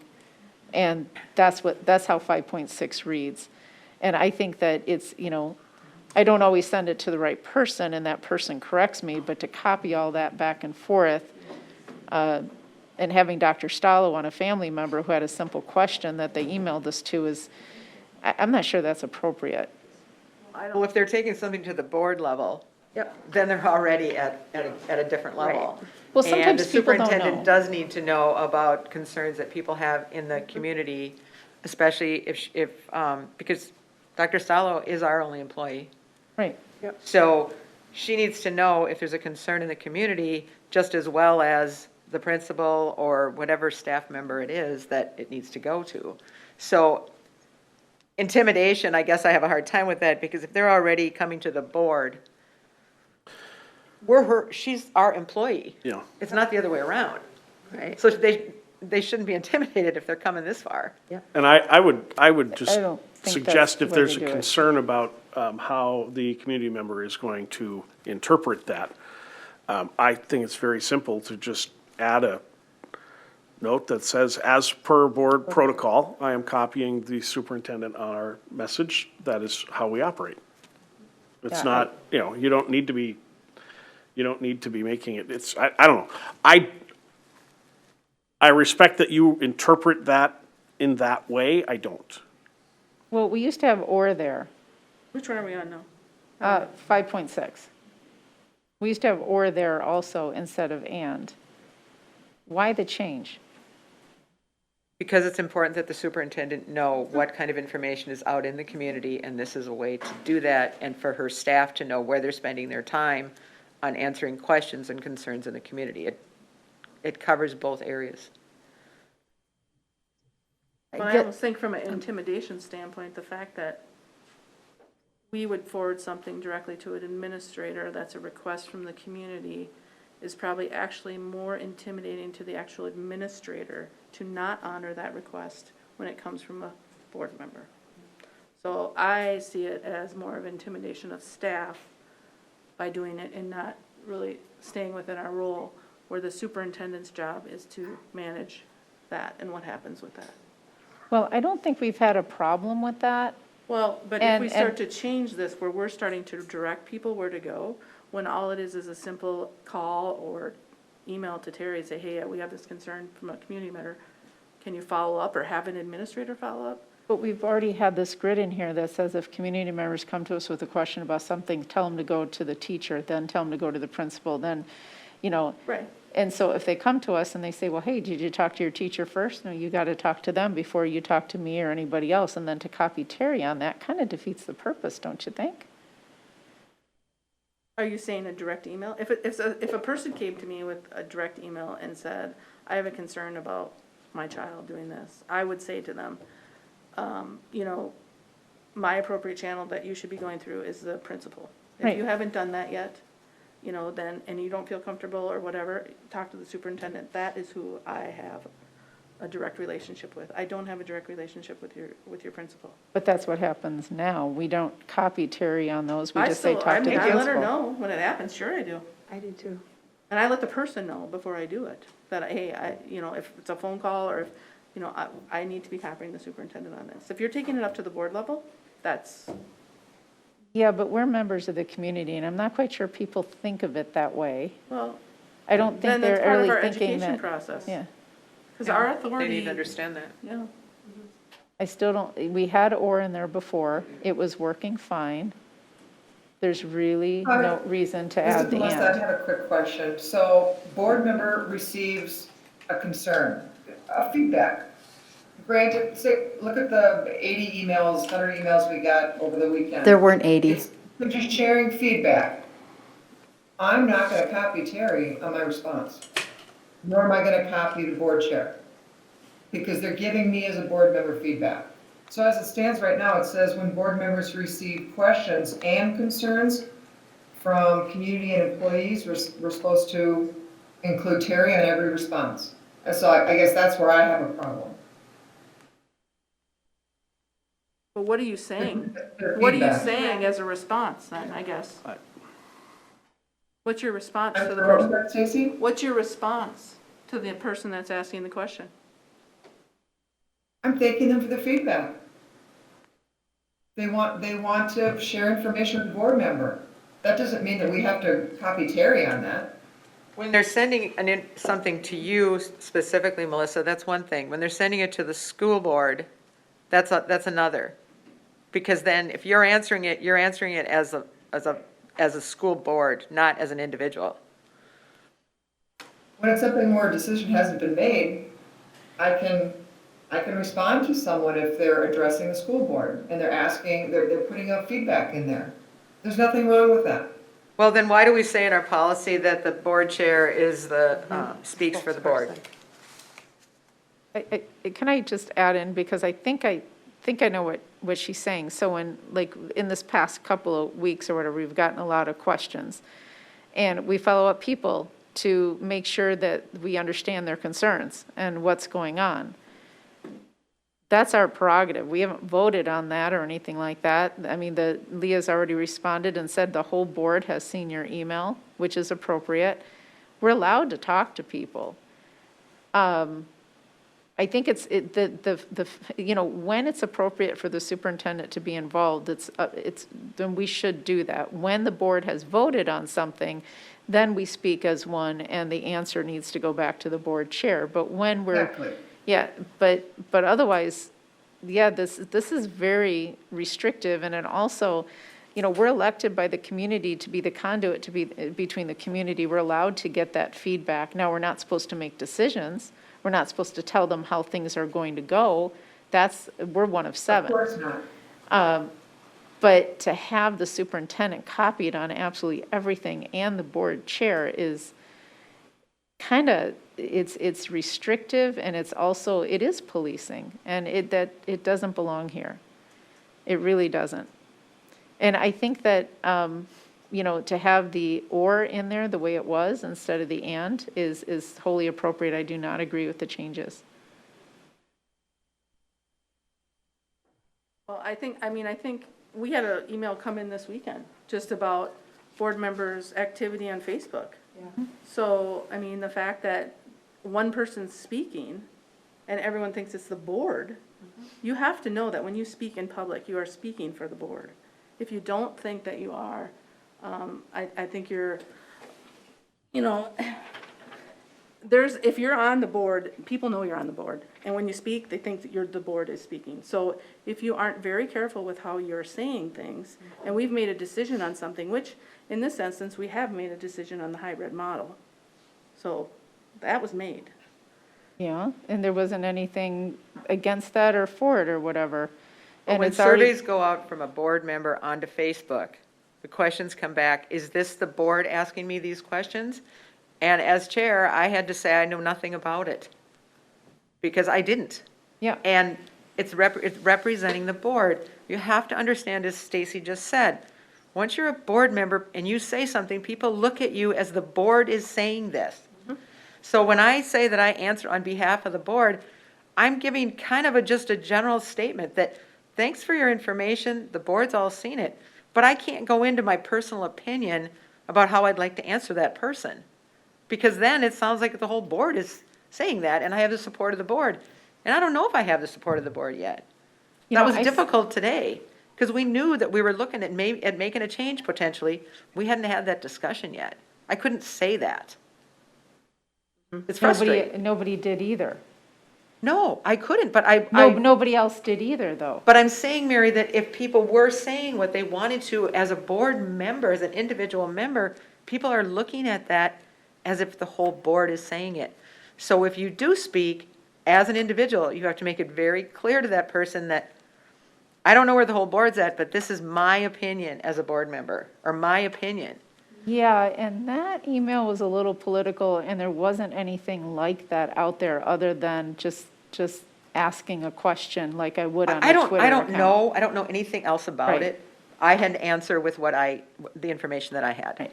And- So and I'm when gonna we s- speak as a board member, people expect that that's what the whole board is thinking. You have to be very careful about that. You can't separate the two. I'm sorry, you can't. It just doesn't work. And I had proof of that Policy. today. And I get that, but that was a misplaced statement, and it was politically derived. So, I don't know that that's true, either one of them. yes, it was. What, can you elaborate on that? Not here, no. I think we're getting a little off topic. We're off topic. But I do not agree with the "and." I think we could go back to the way this policy was originally stated, and we leave the "ors" in there. Terry, would you like to address? Well, I would just say, and again, I think for the 4.4, I do appreciate the "and" in there. It is the board's role to govern themselves, and I'm thinking of, some scenarios that could exist or that I've heard of exist in other districts.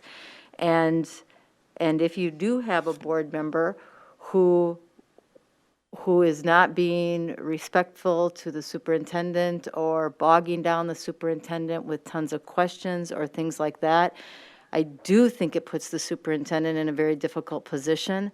So I can understand, why that change might have been made to include the board member or the chair of the board on that as well.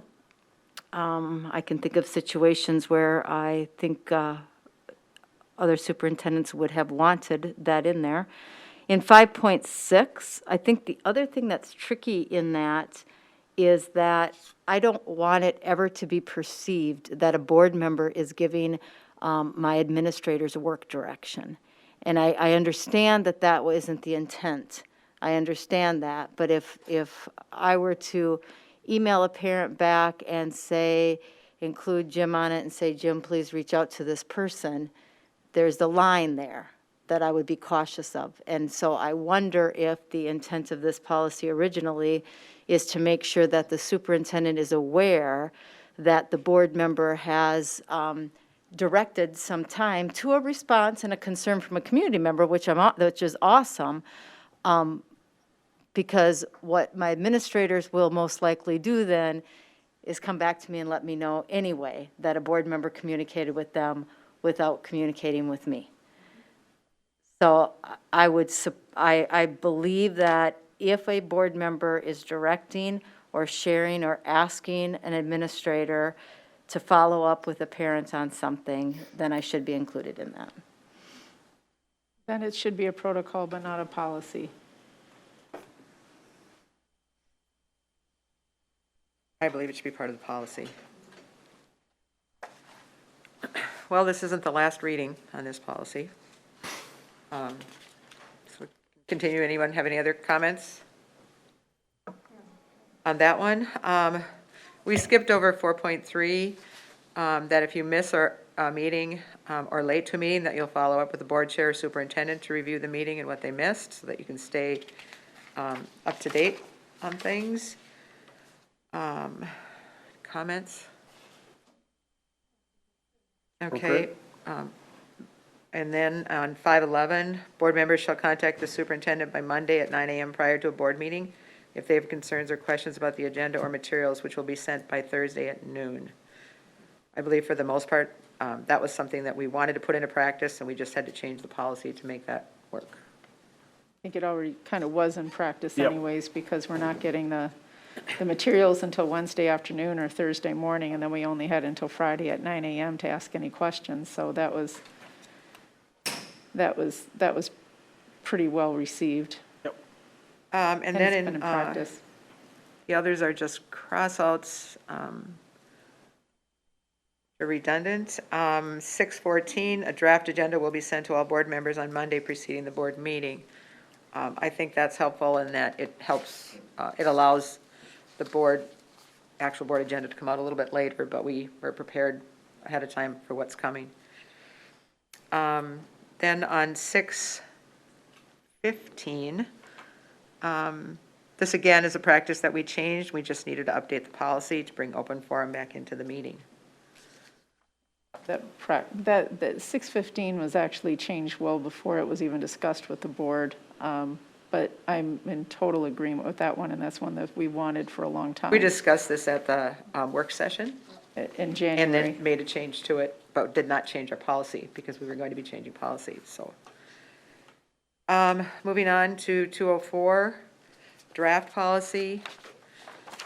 This has to do with violation of a school board member violation of policy. I'm not sure where you want to start the discussion on this. There was some information that Mary had mentioned. In reality, this is a policy for removal of a board member is not something that can be done in these steps. There are other parameters that are set for removal of a board member. So I don't think this part of the policy is accurate on number 4, 3.4, under general statement. And I'm not sure if anyone else has any other comments on this policy at this point. Well, in general, we're one of the few school districts, if any, that I have found that have this policy. Most of them have a policy on the steps and potential sanctions and things like that that occur. That's usually a little bit more involved, and sometimes it's embedded in one of the other policies. It's not really a policy by itself, but I did send an example back in February, resent it in May, and then I sent it again a few weeks ago as an alternative and as the notes when this first went on our agenda. It's still not included in here, but I did send a active policy that's used by other school boards, city councils, and including other school boards in other states, because it's kind of standard. Did you want to share any of those?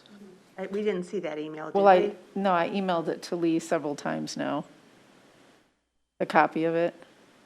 It's a policy that's not, it's not a Minnesota school board policy, and it's not, we're not a city council, so I guess I thought that if you had some things you wanted to interject into our policy, that we could discuss that and do that. Well, the Minnesota School Board Association doesn't have a standard policy in that area. It's left up to other school boards, and what I did is I put in a combined version that I've seen at a majority of other school boards. But the MSBA doesn't also have a policy 204. We're one of the few ones that have that also. Actually, I couldn't find any others, but I didn't check every single school district in the state either. Mm-hmm. So that was where the contradiction occurred between our policy 204 and what I have seen at other school boards. Mm-hmm. Mary, for our understanding, can you just explain what some of the major distinctions are in the one that you did share or that you've seen on other school boards? Was it a process but a different process? It was a process that included basically almost like a grievance process of how it's actually done, what happens if the policy violation is against a chair, an executive member, how that's handled. It's very prescriptive in its methods, so it's consistent. It also abides by Minnesota statute, as well as most states have this in there. There's not a lot of variation on the theme. But the reason why I brought up city councils is because I've seen this same policy used there also. It's just it's a process, and then it goes through the different steps of not only investigation, but also what is allowed when you're an elected member that you can sanction other elected members. And so it's just typical. It's on the Minneapolis School Board. It's in various other places too. So it's maybe more thorough steps, you're saying, or It's, different it's, steps? it's more thorough, and it's backed by statute. More layered? Yeah. Like I said, I sent it, I think the first time we were going to discuss this in February, and then we were going to discuss it in May again, so I resent it to Lee, and then I remembered in our July meeting, she said she couldn't remember receiving it again, so I sent it again. I think it was last week or 2 weeks ago. I have it. I just don't know what the general feeling is of the board as to what they want to do with this policy. Is it possible, I don't know if it's possible you can share it. If everyone wants to know the other policies, I can share, send those out to the rest of the board if you want them. Do we want to I guess have a we board have- member so I guess that would be violation of helpful. policy? Do we want to what? Do we want this policy? It isn't in MSBA. Do we want this policy? I think it's nice to have steps, Maybe too. because I don't think there's anything, then you're just willy-nilly. Okay. So, I mean, there isn't anything if a board member violates a policy. What are we supposed to do? I mean, we're charged with self-governance, so we need something. We're the only people that can do it. I don't disagree. I need feedback from the rest of the board on what direction you want to go in with this policy. I mean, if the number 4 doesn't work, let's figure out. Number 4, to remove a board member, has almost completely to do with attendance. Right. Right. They don't address violation of policy. And the attendance is also statutory to remove a board member, and it's very, also, you have to miss for 90 days, and then you can go on sabbatical. You get a temporary replacement, they can come back, then, that sort of thing. I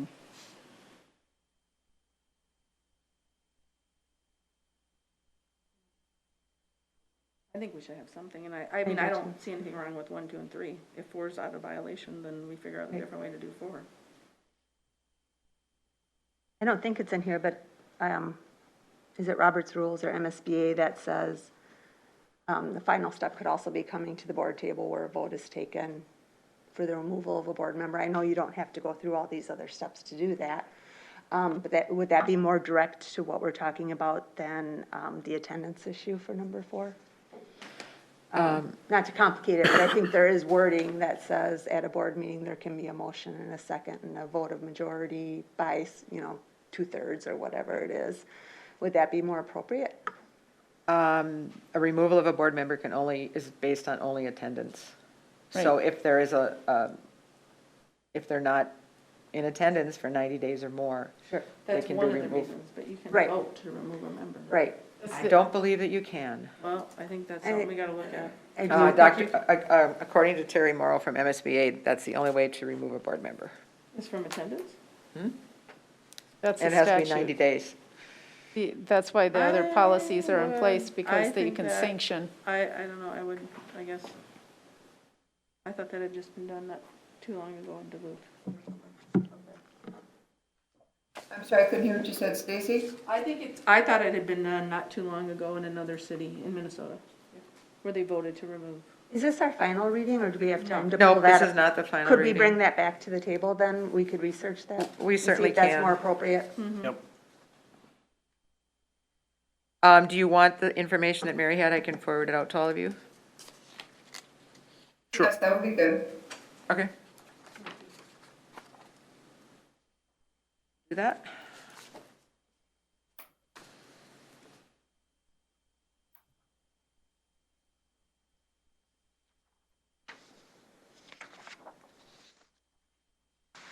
Okay, our last policy this evening is Code of Ethics, 209.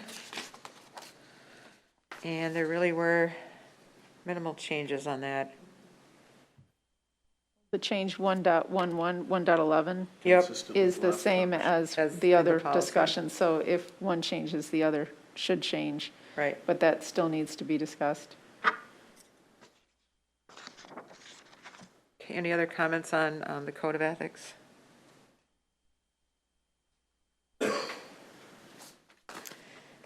Okay, seeing none, I'll move on to superintendent relations. Dr. Stallo, did you have anything to add this evening? I don't. Don't. I have no informational items either.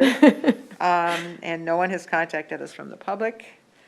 I would like to adjourn the study session with about a 5-minute break, and we'll continue on with the special meeting.